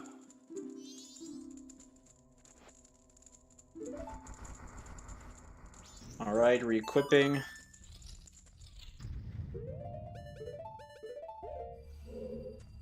So here, one strat you can do for the keg and get extra distance is to damage boost after the arrow shot. And that gives you a little... you can time a backflip. Yeah. Gotta be careful though to not get a recoil flip, as they are banned in Glitchless.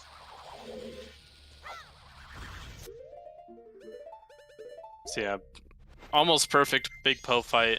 And the reason why I say almost perfect is you can manipulate the Big Poe to spawn by the door, so you have less movement to do. But other than that, it was still pretty good.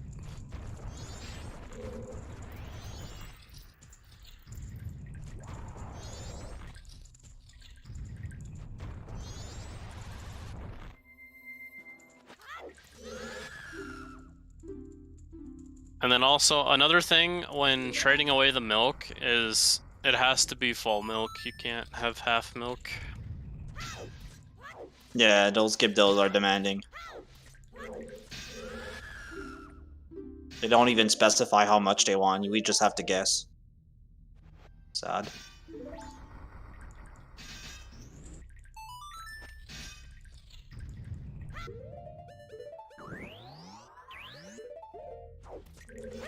Yeah, and after Jess gets Mirror Shield here, he's gonna finish Woodfall, and then it'll be time for the rest of the egg collecting, and we'll move on to Great Bay.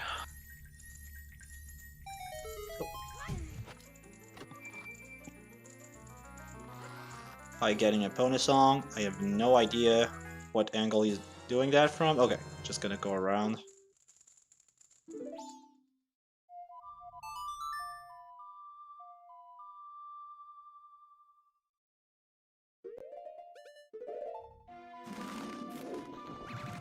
Well, that's something you'll notice if ever you go after this watch glitchless runs with the timer and splits. You'll notice the what is it? Either the mirror shield or enter well segment is super long because of in-game time management events. So some reroutes and whatnot and adjustments might be done here. So in that part, we often have a super long split. So if you were to look at Jess's segment for entering the well, it's about 28 minutes long. So that's one place where we unfortunately cannot get more precise segments by making them shorter. Yeah, your splits would just be inaccurate at that point. Yeah, you'd have to like always play the same way, but even world record holders for that category historically like have that super big segment, because that's just how that category is in the end. Yeah, you can see how much work Hookshot makes of Woodfall. Yeah, it just shaves. You just shave through everything that needs to be done. Oh, preventive arrow shot. Oh, Kai had to do the game again. Wait, what happened? I think. Uh, I think he talked to Malin again. Well, Romani. Sorry, bad game. Shame on me. Played too much OT this week.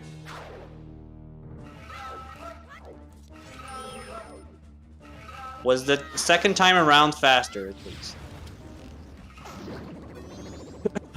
I didn't pay attention the first round. Alright. Just fighting Adawa, going for quick spins, and okay, that's done. Yeah, just for went for the optimal strat, which is where you time a jump slash to stun or to hit and stun Adawa, and you can keep him stun locked with the quick spins, but it's a little difficult. As you saw, Adawa jumped away like 2 times. Yeah, Jess right now is on a pretty good run. Yeah, technically Jess can still world record with this run if he plays well for like the next hour.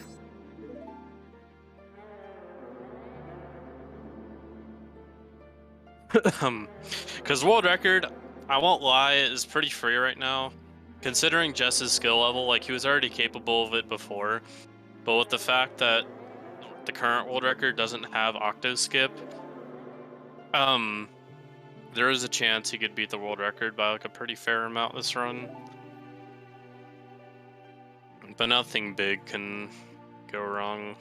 It's like Great Bay has to go pretty okay. He doesn't have to play like super amazing, but like... Okay. Kai getting bugged by one of the Gorman brothers. Okay. Okay, you needed an extra carrot there and you got it. Good.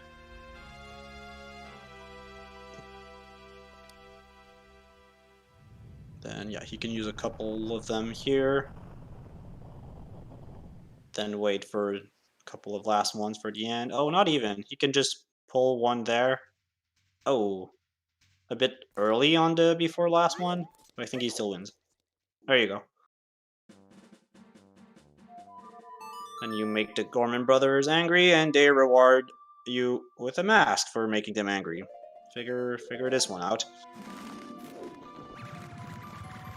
Yeah, now for Jess, he's going to go ahead and make his second PF trip and get the rest of the eggs there.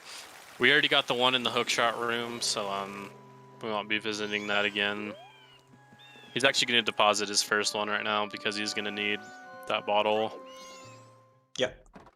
So you give back 1 egg, then 3 eggs, then 3 other eggs. Before getting a New Wave Bossa Nova.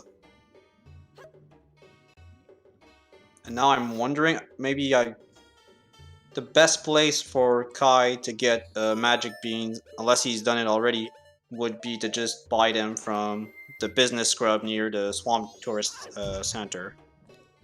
Yeah, if you talk to that business scrub as Deku, he will sell you magic beans.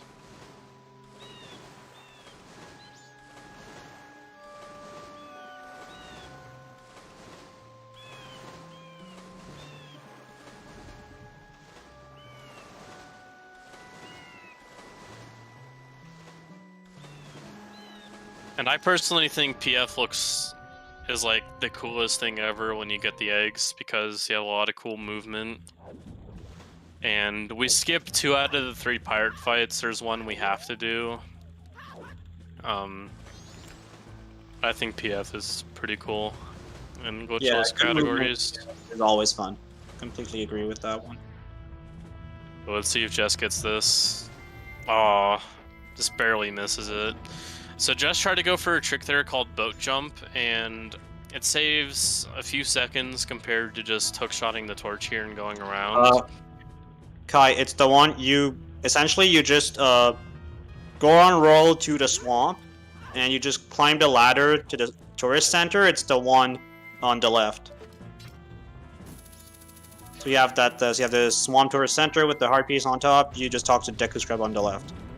You don't have to go like deep into the swamp. You just it's right at the swamp's entrance.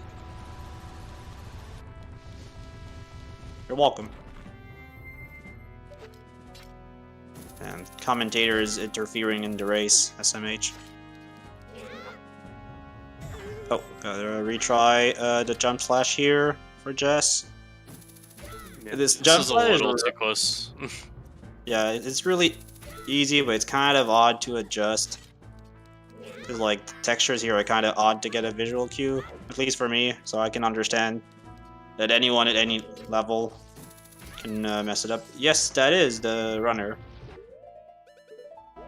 This game has plenty of cutscenes for someone to type. Worry not.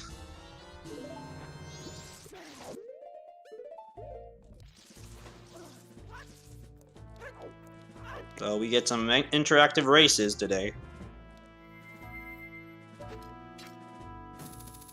Yeah, that kind of happens a lot with MM.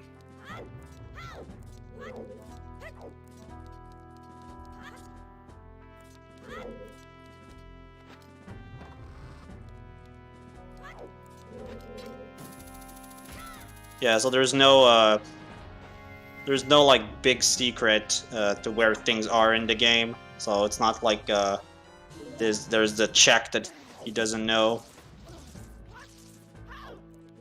Yeah, it's not like you're gaining an advantage from watching the other player unless you have like the Sharingan and you can just copy their movements or something, but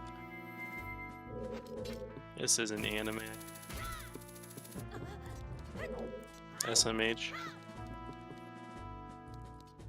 Maybe one day I'll do that the way Faring Fox. Maybe one day.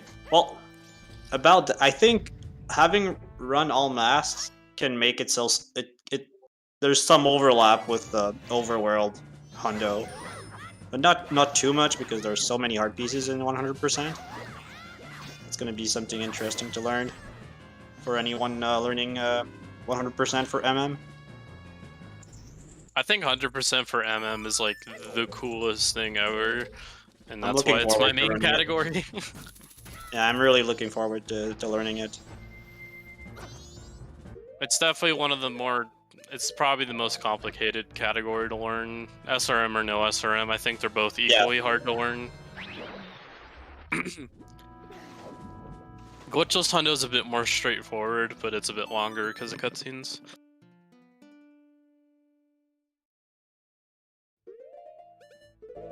Yeah, Glitchless Hondo's start must be interesting. I've watched maybe 1 or 2 runs of this in the last 3 years. It's not run often. I think Jess tried to learn it, or they learned, he learned Glitchless Hundo last year or the year before. Can't remember. Yeah, I ran it around like the end of May last year. A year ago.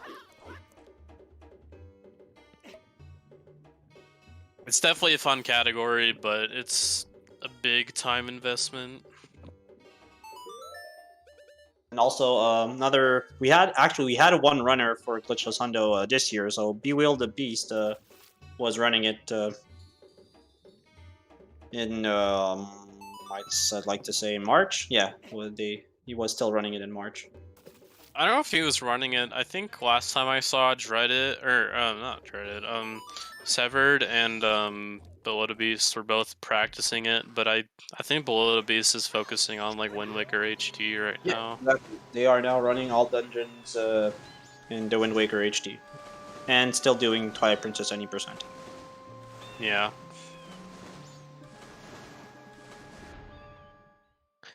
Anyways, we have concluded our PF trip, and now we're just gonna do some killing some of the eels for our last 3 eggs. So we just saw that interesting dive from getting caught by the pirate on Kai's screen. Pretty goofy looking stuff can happen when you get caught by the pirates in water. Just Link like looking up and be like, oops. Caught red-handed. Which is kind of strange, because Link could just be like, no, I have like magic powers and stuff. You don't get to throw me out. But I guess that's not how that works.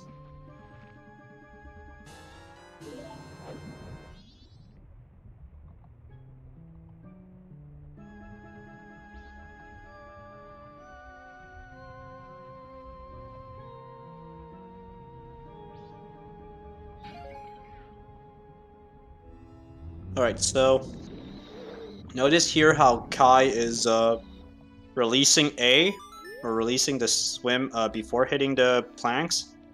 That makes it so he can charge up the Zora swim a bit faster after. Little optimization. And then he's adjusting to get out of the water and makes it right at the door with a little bonk. But I think that's better than just having to grab the ledge out of the water.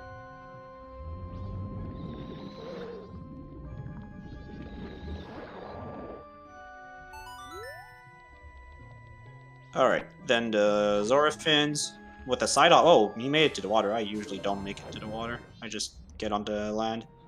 That's very good. Bit too many spike. What's the name of these things? Spike bombs? I think they're mines. Mines? Okay, yeah, so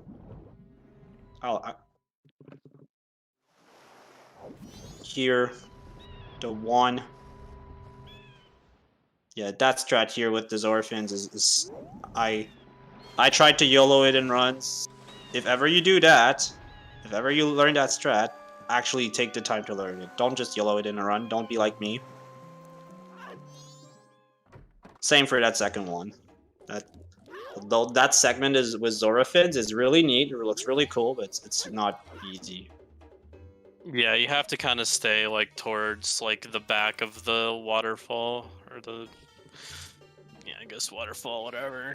So because the Zora fins will slash you forward, make you fall off.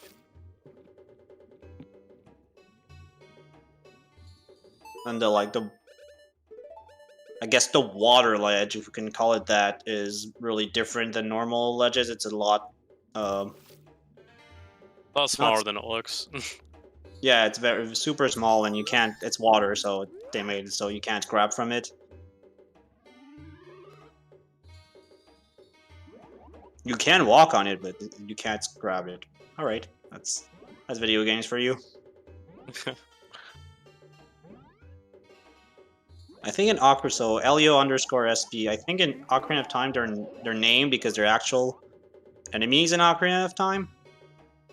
But in MM, they probably have the same internal name or like something close to that, but I don't think they're actual enemy in this game. Alright, Kai got the arrow shots. Here it's fairly lenient. If you have basic aiming skills, then you'll get that beehive most of the time and not get caught. I think I yet have to get caught by the guards there in a run, at least when I do that strat. There's another one in glitch categories where I mess it up all the time, but that's different. And Jess just got the Zora eggs. In glitch categories, we can skip here the New Wave Bossa Nova cutscene, but we're in Glitchless, so we just get to enjoy a little break for the runner's hands.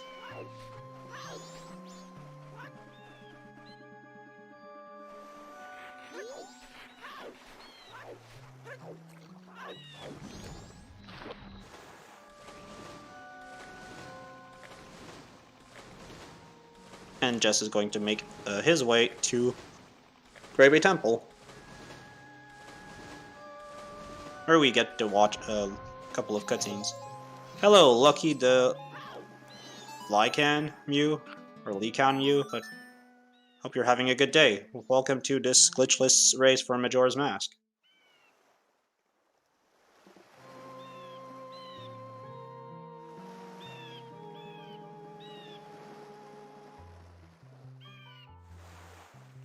Okay, Kai getting more rupees.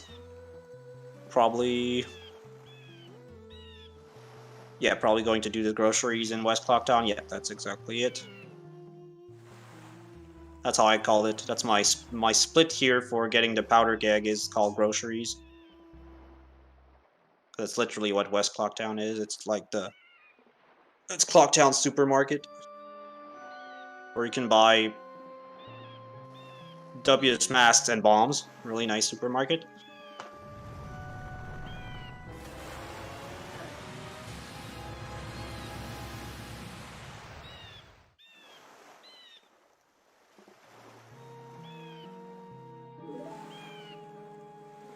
Alright, so Kai is going to get back to Termina.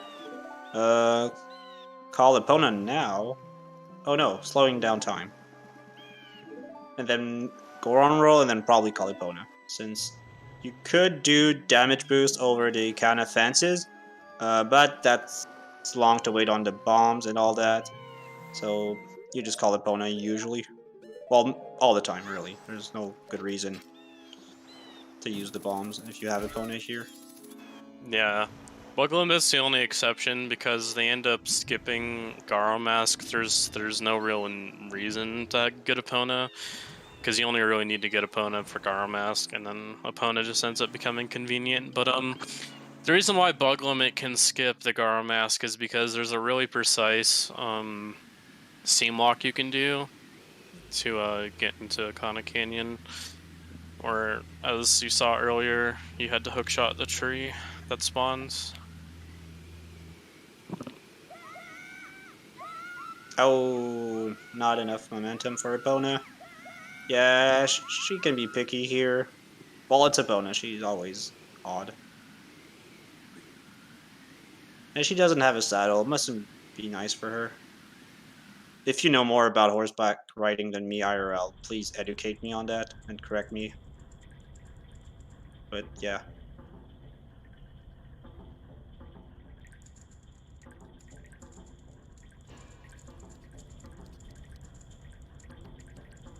Interestingly, in the English version of the game, or the American version of the game, you can.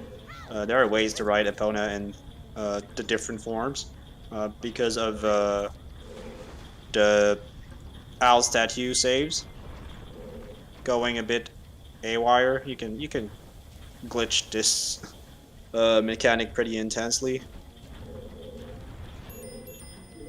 Just got the Goron water wheel trick there, so he rolled onto the water wheel as a Goron, and you can roll to the other side without activating the water pillar. And then with that bonk strat here, holding target on his way to that room will make it so that when he bonks out of the water, the game is gonna snap the Zora facing angle to the last position when target was held, and so that's what makes him turn in the air. So that's just a camera manip essentially, or camera facing manip, and so that's allowed. We allow it in Glitchless. Yeah, it's really just like a weird bonk mechanic. Yeah, really. It's a bonk plus camera adjustment. And now we're gonna get Dorebe Temple boss key early, first try, beautiful. Yeah, and that's kind of a big meme. Repeat that? It's kind of a big meme with that jump because of like how low they made that entrance, because Yeah. they initially intended you to make an ice platform to jump up there, and they had to keep it low so you could reach it in, you know, Zor or human, but that ended up just allowing you to just do a really simple jump. It's not the biggest thing ever, but it's kind of funny.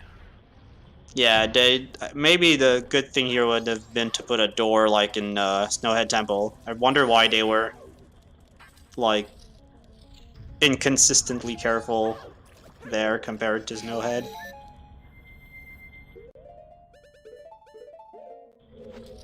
So yes, some little things in Majora's Mask feel like, okay, they checked it once and then okay, it's fine. One thing like that is what is it? In Stone Tower Temple, you can just skip like a big part of the puzzles where you have to flip the room over and over with light arrows by just doing a jump down to the path to the boss key. We're gonna see that later. It's just ridiculous how bad they protected parts of Stone Tower Temple. Yeah, and Jess is now doing probably the hardest mini boss in the whole game. Yeah. I honestly think this is harder than like any other bosses in the game. Like this, like Wart is like pretty difficult because for one, you have to time your bomb pulls, and you have to walk into Wart to do damage to knock it down. And whatever direction it goes in here, like, is pretty random. Oh, so Kai had to go for a Goron roll on the way to Captain's Hat. I didn't see exactly what happened. Maybe he went for the jump and fell.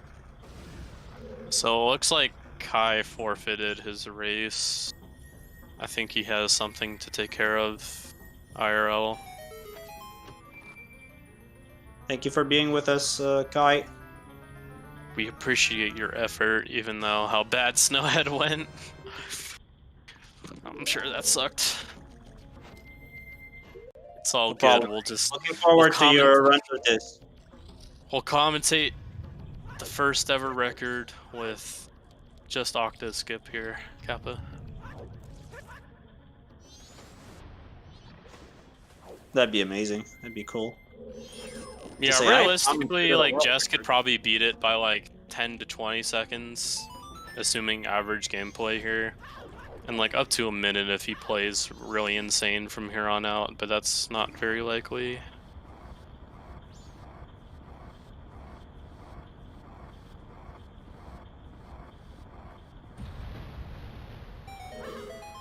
It's unfortunate we couldn't get enough people for this race, but I've already kind of talked to Druck about having guaranteed people next time, instead of just being a spur of the moment. Like, hey, we're doing it today in case you want to join. So the thing Jess did there is he shot the ice, and while that cutscene of the waterfall being, shot the waterfall, you can climb during that cutscene of it being frozen. Jess is trying to time a jump to that turn key. I agree, stay foolish, Pog. MM is Pog. That is true.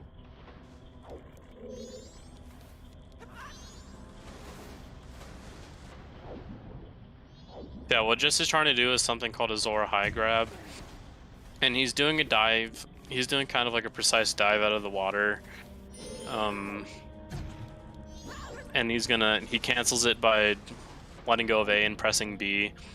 And then that will stop him at a certain height during his dive, giving him a higher grab. I think he's just going to go for the setup version here. Or I think he's just resetting the room because the tech tight is being annoying.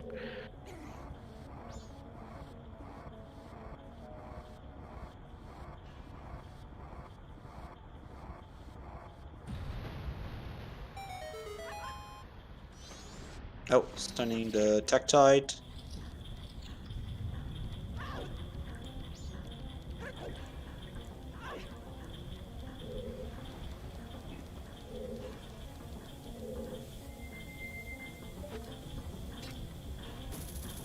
This is now a marathon run, Kappa. Oh wait, I'm gonna wait for Jess's video to synchronize. I'm a bit behind, but it's fine. So by now, Jess should have Goron voided into the water, and that should warp him back to the second water wheel room. Yeah, it'll put him back from the door his last entrance point, which was the that green water wheel or green switch room.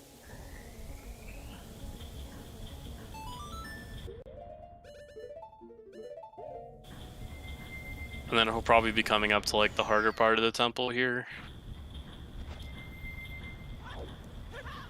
So first things first, he's gonna swim down to the giant like other water wheel room, where there's like that giant spinning, like there's the two platforms, and he's gonna basically try to time a dive up onto it, and he's gonna gain access to the seesaw room. Yeah, there you go. Nice, very clean. Yeah, beautiful. And then now he's gonna melt this ice here, and then I think he's gonna go for a strat where he's gonna avoid melting the second ice here. Or yeah, he's gonna just do a Zora jump. Very nice. kind of precise, but once practiced, this becomes fairly reasonable for runs. Yeah, the reason why that jump is so hard is because the second you are on top of the opposing side of the seesaw, the one that's lifted in the air, it immediately starts going down, and you basically have to like get your angle almost immediately and do like, I think it's like a 2-frame roll. Like, it's a very hard Yeah, jump it's almost there. you land, you do the jump. Yeah, because if you wait even like just a bit later, you won't be high enough to grab the All ledge. right, so now Jess is on his way to Guyord.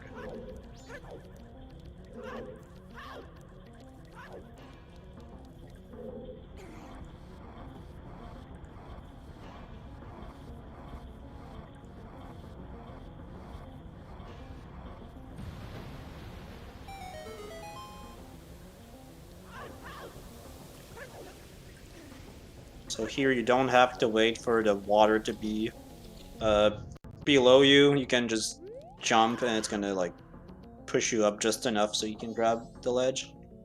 Well, just enough. I think it's not too tight. Yeah, the main thing is just like not holding A so you don't dive. Yeah, that's a big thing about Zora Link. If you hold A when jumping into a body of water, you'll dive. And so if you roll off a ledge, you have to be careful not to hold A if you don't want to dive. That can mess you up in a lot of places in the game. Yeah, now Gyurg, it's a pretty straight fight. He's going to be stunning Gyurg with Zora fins. Normally you might see other people use like the hook shot or bow and arrow, but the Zora fins are a bit faster here because you stay Zora the whole time and you save mask transitions going from Zora to human. And then pretty simple stun lock. Oh, staying in the water that is safe. And if this next part goes well, Gyurg will be dead in like 10 seconds. Oh, going for the grab strat. Back onto the platform. Yeah, if you swim directly down there and grab the ledge, Gyurg will immediately start charging his next attack towards you, and kind of avoids him like wandering around. But pretty good Great Bay, other than the high grab. Yep.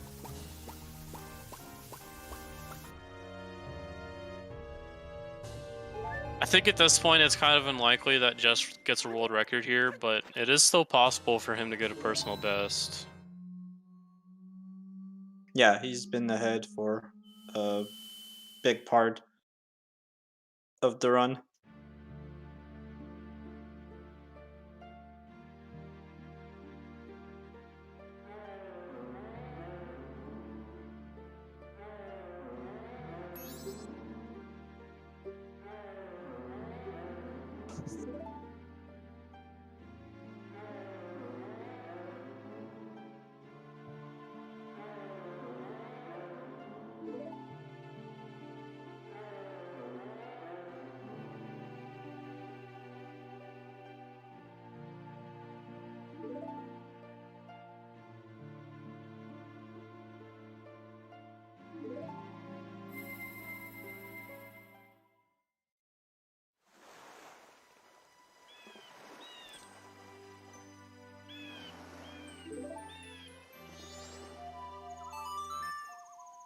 So pretty neat here. You can more or less just hold B, press A couple of times, and get fast text on the turtle text after the dungeon.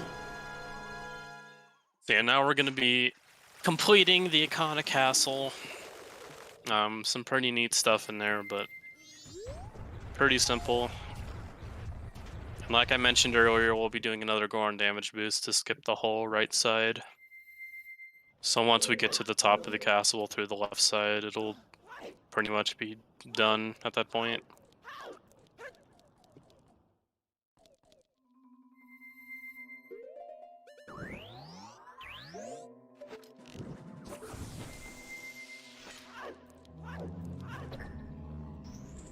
Right, so here you could position yourself to go and shoot the arrow from, like, I guess the intended side, but doing it from the back is faster since the target doesn't instantly melt, so you have some time to just get to the door. That's what's fun about Glitchless. It's all about these little optimizations, little time savers that you scratch here and there. Makes for a really nice sense of focus when you run Glitchless categories. Because you're always thinking about something. There's no, like, there's no downtime in that sense. Since even though you're just doing, like, maybe a lot of intended movement, or using intended mechanics, there's always a little optimization you can do. Just rolling is something you can focus on.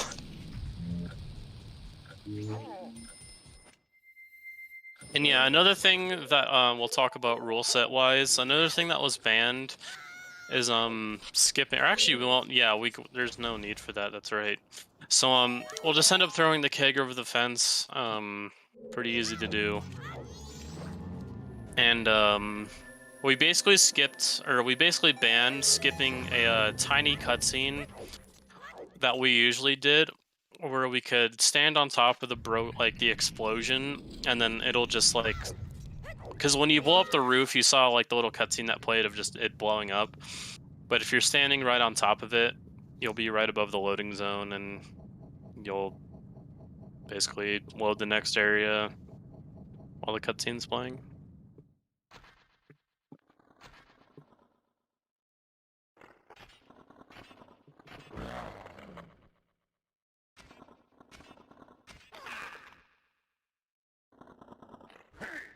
Yeah, Igo's fight's gonna go by pretty quickly here since we have the Deku Stick power crouch stab.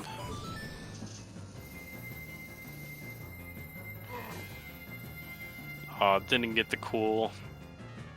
There's two things that can happen there with Igo's. You can either get like the regular grunt, or like where you like reams a little. Now it's just gonna shine the light on them and they disappear. There's another thing Jess is simultaneously doing right now, but I won't spoil it. I'll let you guys watch, assuming he gets it. I'm afraid to spoil it. Like, don't spoil it. Heavy breathing.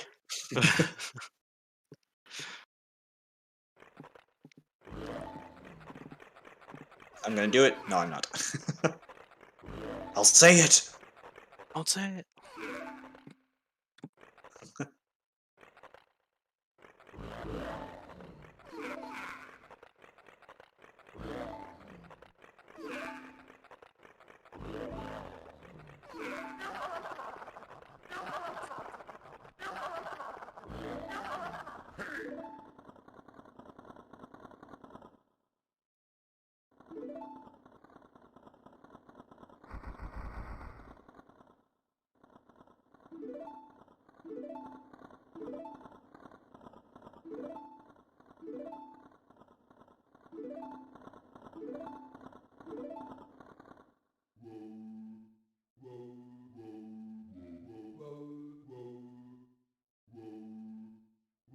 Okay. So we're gonna learn Elegy, a really cool song to play on the Nintendo GameCube C-Stick. I really enjoyed it because of that as a casual when I was a kid. Yeah, Elegy is like one of the harder songs to play in my opinion. It's probably the hardest.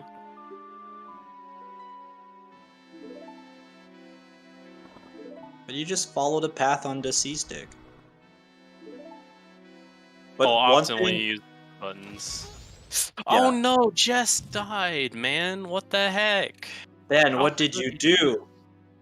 Bro, Ben just like made Jess pull a chew and then just kill himself. Like, what the heck?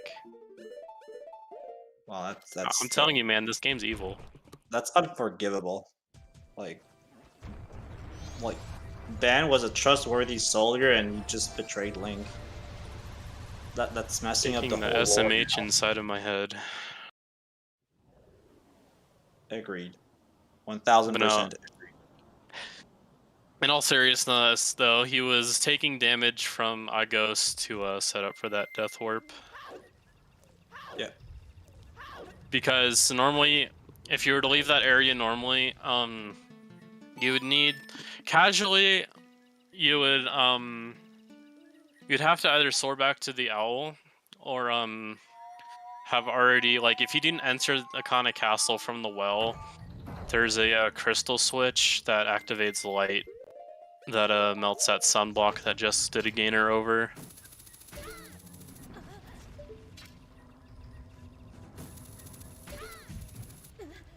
Oh, good. So the rock there could troll you. You cannot hookshot through those big boulders rolling around. But once hookshot latches on, hookshot is just going to let you go through anything.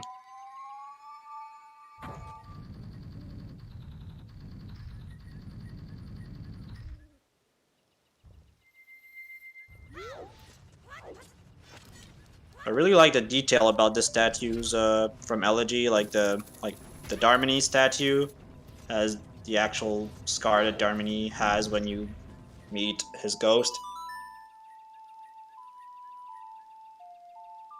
And yeah, we don't need to make the whole platform there. We can just get the second block up there, and then hookshot tow her because it's close enough. Yeah, and then we'll be doing a block ride, as it's called, to save us some time. Yeah. So we'll play the song to hold on a block next to us, and one switch. I think this one actually. Yeah. So we play the song, and then this one you just need to press on it. The second block is going to leave, but the first one is going to stay, as you can see. And doing Elegy again to unpress the lower switch will make us ride all the way back with the block. Yeah. And so you just, for that part of the travel up the stone tower, you just need to have one switch actually like press and held down. Yep. And that pretty much concludes it. He's gonna hookshot one more torch or pillar, and we'll be at the top. Yeah, and then it's just doing another block ride, and that's that. We'll be entering Stone Tower. Well, Stone Tower Temple. Yeah, and Stone Tower is pretty straightforward as a temple. Inverted Stone Tower is where we really skip a lot of stuff. The only really notable thing, besides the Armos optimization we'll see later for getting that small key, we'll just be doing another Gorn damage boost on the last updraft in the updraft room to get the Wizrobe a bit quicker, whereas normally you have to fly all the way around the room as Deku. Can you confirm something for me, Dope? In the updraft room, is it different in JP and American versions? I feel like it's harder on the Japanese version. I don't see a reason why it would be different. Okay. Because I always find it consistently harder to get across as Deku in the Japanese version. But maybe that's just me. And then, yeah, interestingly enough, as if you guys might remember from the sewers in Pirate's Fortress, you might have saw like those wind tunnels in the water, and those are actually the same updrafts as you will see in the updraft room here in regular Stone Tower.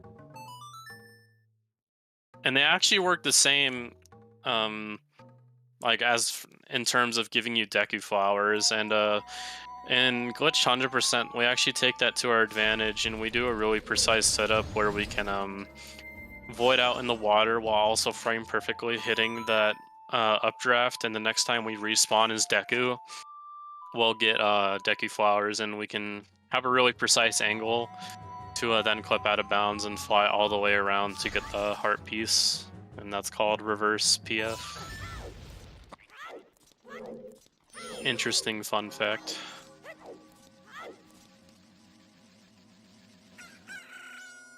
And then Jess is waiting there for the day transition. Yeah, exactly. Saves 1 song of double time. And then making it, yeah, so now that is essentially, I think he's on inverted now. Yeah, so that's essentially the end of time management for Duran. So with that, he's sure to make it, to have the clock be past 12 a.m., which is what we need to access Clock Tower without glitches. And so after Twin Mole is beaten, he'll just go back to Clock Town. Yeah, it's just using the rest of our in-game time here for the clock tower door to open. Yeah. Well, that's one big thing to learn to adjust to as you improve in Glitchless. So that's the big thing about learning Glitchless. You get faster, so then you need to uninvert or play some songs earlier and earlier and earlier. But then you're used to your slower rhythm, and then you have to adjust again and again. So that's a neat little thing to learn in Glitchless. Never get bored. I'm gonna go use the bathroom again. No problem.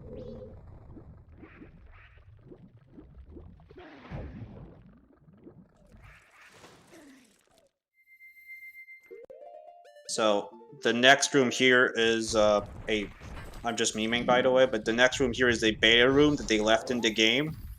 It was unfinished, but they left that awful puzzle here. It is. I completely agree, Bub Meister. This is great movement. So yeah. So here you have to hold shield, light up, light this, transfer the light over, and time it. And if you fail it, it's at least 20-30 seconds lost. Yeah, Jess is an amazing runner. And yeah, this is like main category is glitchless, so beautiful to watch.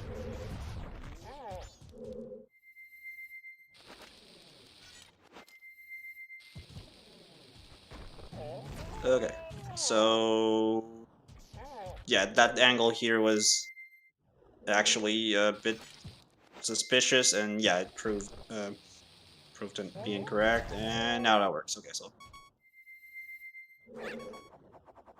the first few times you ever try that, it'll look a bit dumb, but believe me, that jump there is actually fairly reasonable. And now we're actually going to make use of ice arrows. So ice arrows are again going to be useful because they make the Garo Master fight so fun and so fast. So he did here using damage invincibility. He's not gonna take damage from Garo Master attacking, and then he can land an extra stab after shooting the ice arrows. And the fight is over. 2 cycles, and that's it.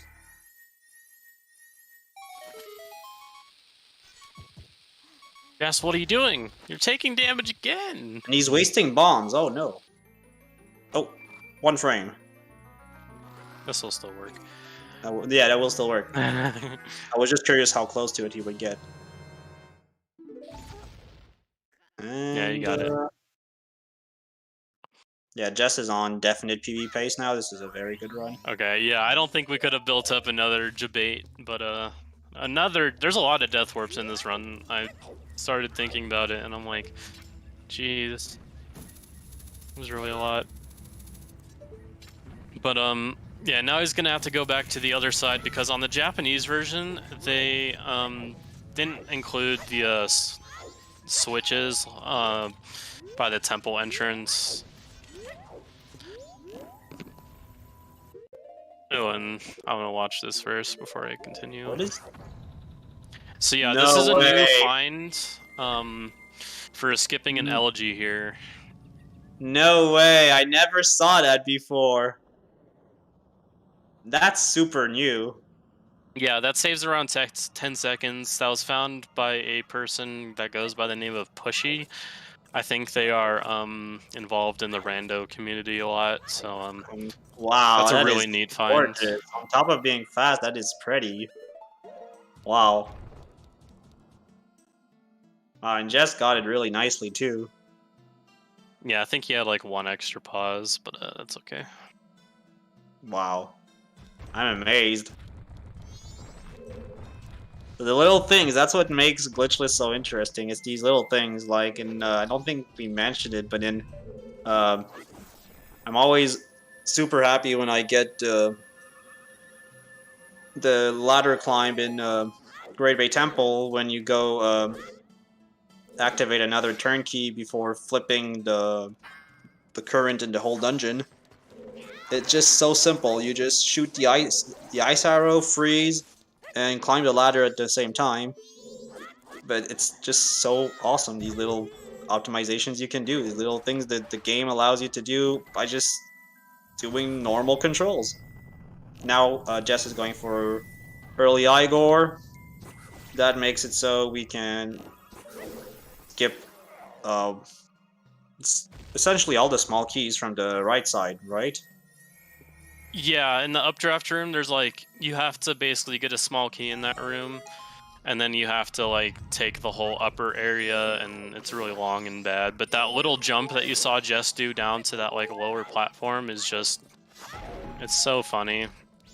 And Yeah, another thing about his magic there is if he missed a shot, he would have had to do it again. Like, he was on perfect magic there, so he could not miss if he wanted to get it first try. yeah, very, very solid early Igor. And then now time for the coolest looking boss, or mini boss in my opinion, even though he's kind of a meme. Yeah, he looks too happy.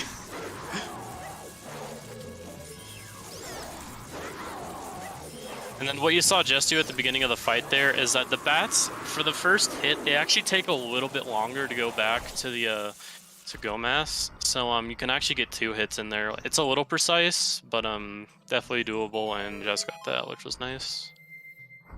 So now we're just going to be picking up the boss key, and the whole reason why we killed Igor is we're not actually going to get Giant's Mask. The whole reason why we killed Igor is to just literally spawn the chest there, so we can hookshot it when going back here. Yeah, so really, it looks like a tight hookshot aiming to do, but it's actually really nice to do, like, in a casual playthrough that, as long as you can do early Igor, yeah, that hookshot there is fairly doable. Jess got jinxed here, but I don't think it matters. It does not matter at all for that part there. Yeah, very clean aim. Yeah, super fast. Yep, so now we're just going to spawn this chest with the crystal switch, and then we'll just make our way to the other side, and we'll fight our last boss before heading to Majora.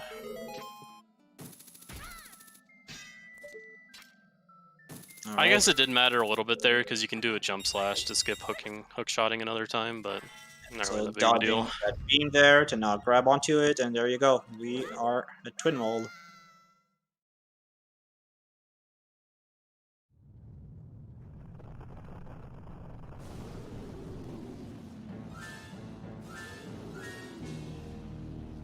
Jess is a minute ahead of PB. That's pretty cool. Like, yeah, just Jess. Right. I agree, Vid. Yeah, I think he's played this game a bit before. I'm not sure. Yeah, what Jess is gonna do is he's gonna throw a bomb and shoot an ice arrow, and he's gonna be able to get a fire arrow to get 2 hits on blue here. Yeah. Pretty bad luck. Yeah. Yeah, red is really annoying. Yeah, red is pretty defensive of blue. Yeah, I hate it when they coil around each other. When they collaborate. Say he'll need 2 more shots here to kill blue, but red again blocking. That's just. This is a good example of why Twin Mold sucks.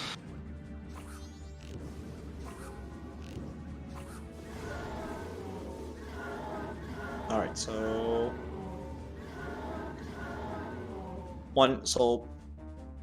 here total he needed 3 arrow shots, so that took a while because of really bad RNG here. But it's okay. In Glitchless we have ice arrows, so that can make the start of red a lot easier.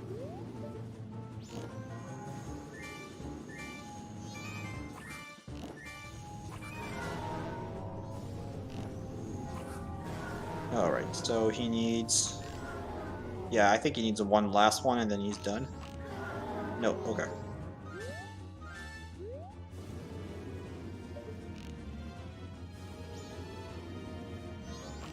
Yeah, unfortunate fight, but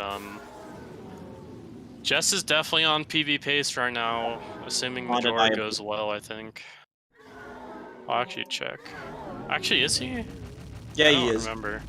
Yeah, he is a minute ahead, 50 seconds ahead. Yeah. Right onto heart, okay. That's cool. Is that intended?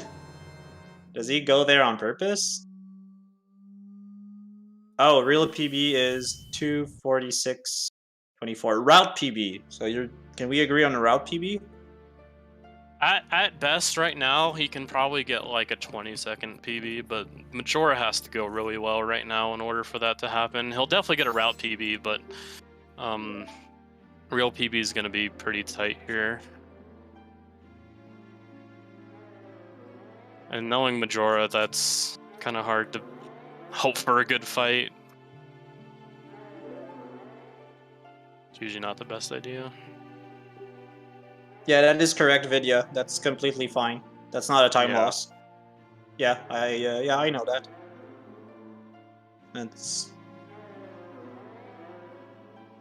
That's a good reminder for people watching. Thank you.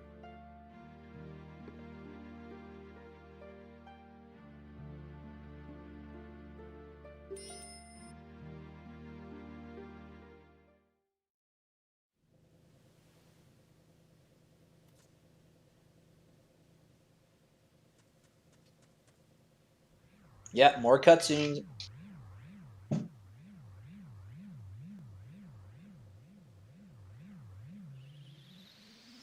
And there'll be a lot of cutscenes before we get to the last fight.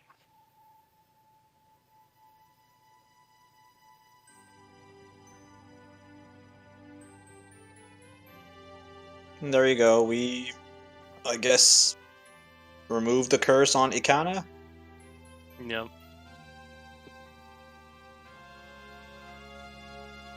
Yeah, that's one area I wish had a bit more post-boss content. Like, all other areas have a little something, even if it's just maybe a couple heart pieces.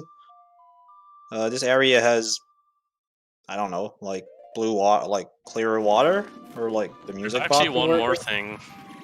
What is it? A tree spawns. That's Oh, it. a tree spawns. That's content. Like the tree to the right of the Ikana Castle entrance. That spawns. That's like the only literal, like that's literally the only thing that changes. And interesting enough, you can't do Poe House when you beat Stone Tower. It has to be done before.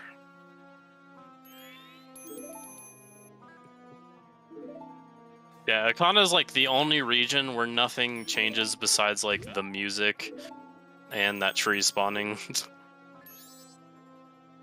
Yeah, so that extra tree just sounds like an emission. They just forgot to remove it or add it on the other map, either or. It's literally pointless, I think. it I think you might be able to hookshot it. I'm not entirely sure. I don't think you can. I think it's too far away.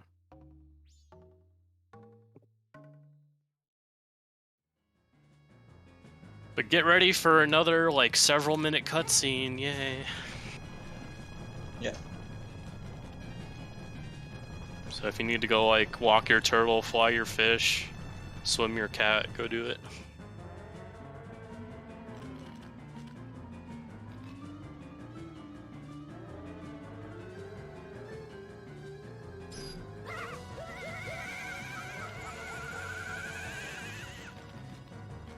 I remember here as a.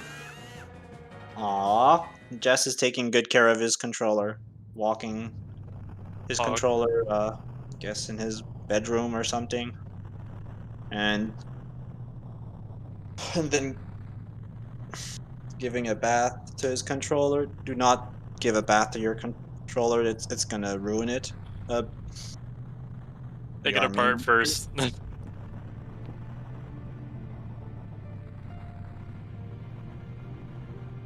Did you guys actually know that you can put your keyboard in the washer and it'll live in the dishwasher? I believe you told me that already, so Yeah, yes. I told you. Find me for stream. Does chat know? I actually did that for my GameCube, Jess. I cleaned my GameCube a couple of weeks ago, so I completely unscrewed everything, all the screws, all the parts, all the everything. I took Q-tips and compressed air to clean it. I washed all the plastic, dried it, washed them, everything I could wash safely. Oh, that's funny video. There's a melee side event I've heard of. Cult.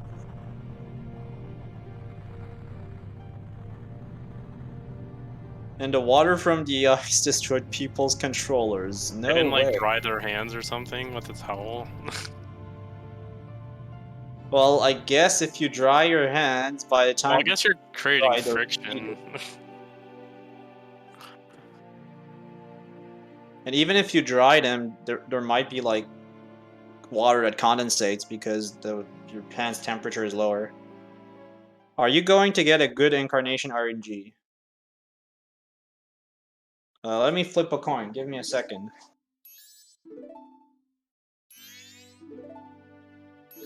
Heads will be good RNG, tails will be bad RNG. Sure.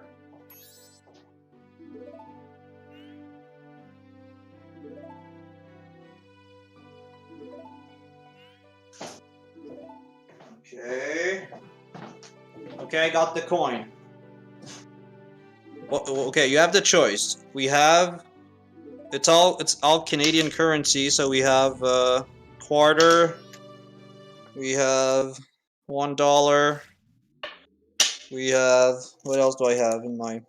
I'm not joking. I'm actually gonna flip a coin. I have a dime. I think a quarter is the classic. Sure, let's take a quarter. Loony? Okay. Okay, someone else needs to decide. We need someone between quarter and loony. Let's go with the dollar. Okay, go with the loony. Let's go. So, heads is good RNG. Tails is bad RNG. Okay. Okay, so I've done it. Do I flip? Jess, do I flip? Do I turn it around before I look? I didn't... Yes or no? Or I keep it this way, or you turn it around? Okay, you turn around. And it's tails. Dang.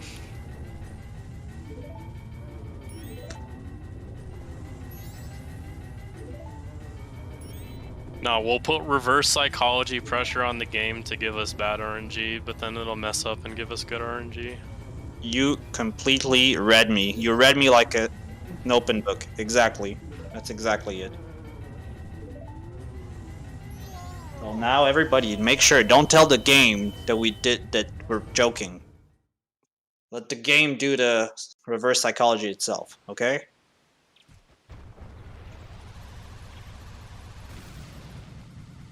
And that's another reason why Glitchless is great here is you don't have to do a super slide to Majora. You can just corner roll.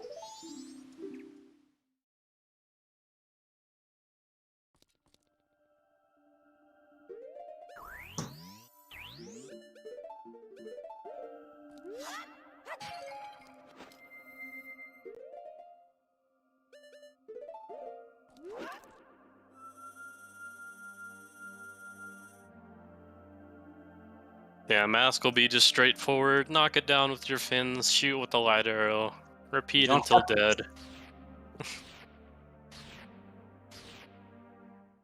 Well, in any percent, you do a credits warp. XD. No Majora fight. Oh, who's Majora? What is Majora? Oh, it's that thing we're fighting. Glitchless. Ooh. It's the final goal of the game. Beat that beautiful final boss.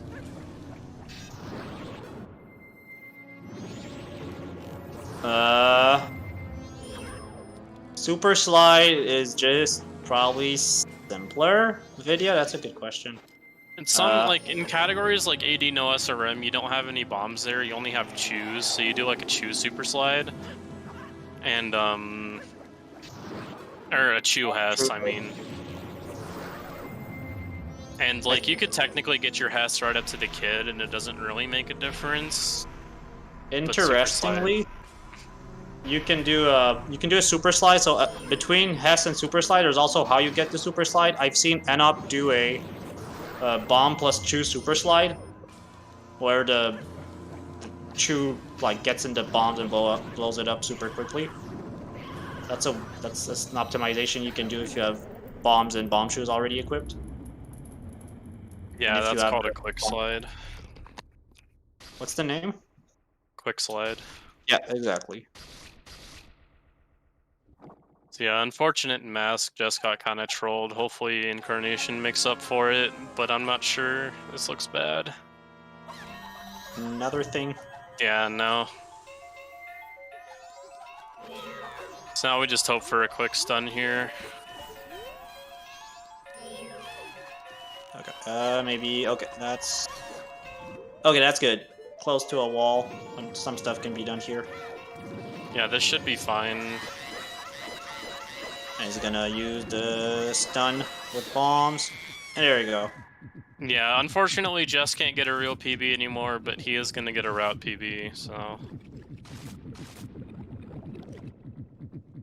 Because does not have enough time. Yeah, being that close to PB in a race is amazing. And that's... especially for Glitchless, so many things can go completely wrong.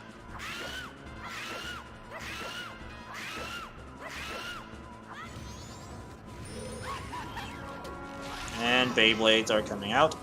Oh, but this one's far, that's good. Done. Congrats. GG. All right. Hope you had fun watching. I did. Yeah, we're gonna get Jess in here and do an interview.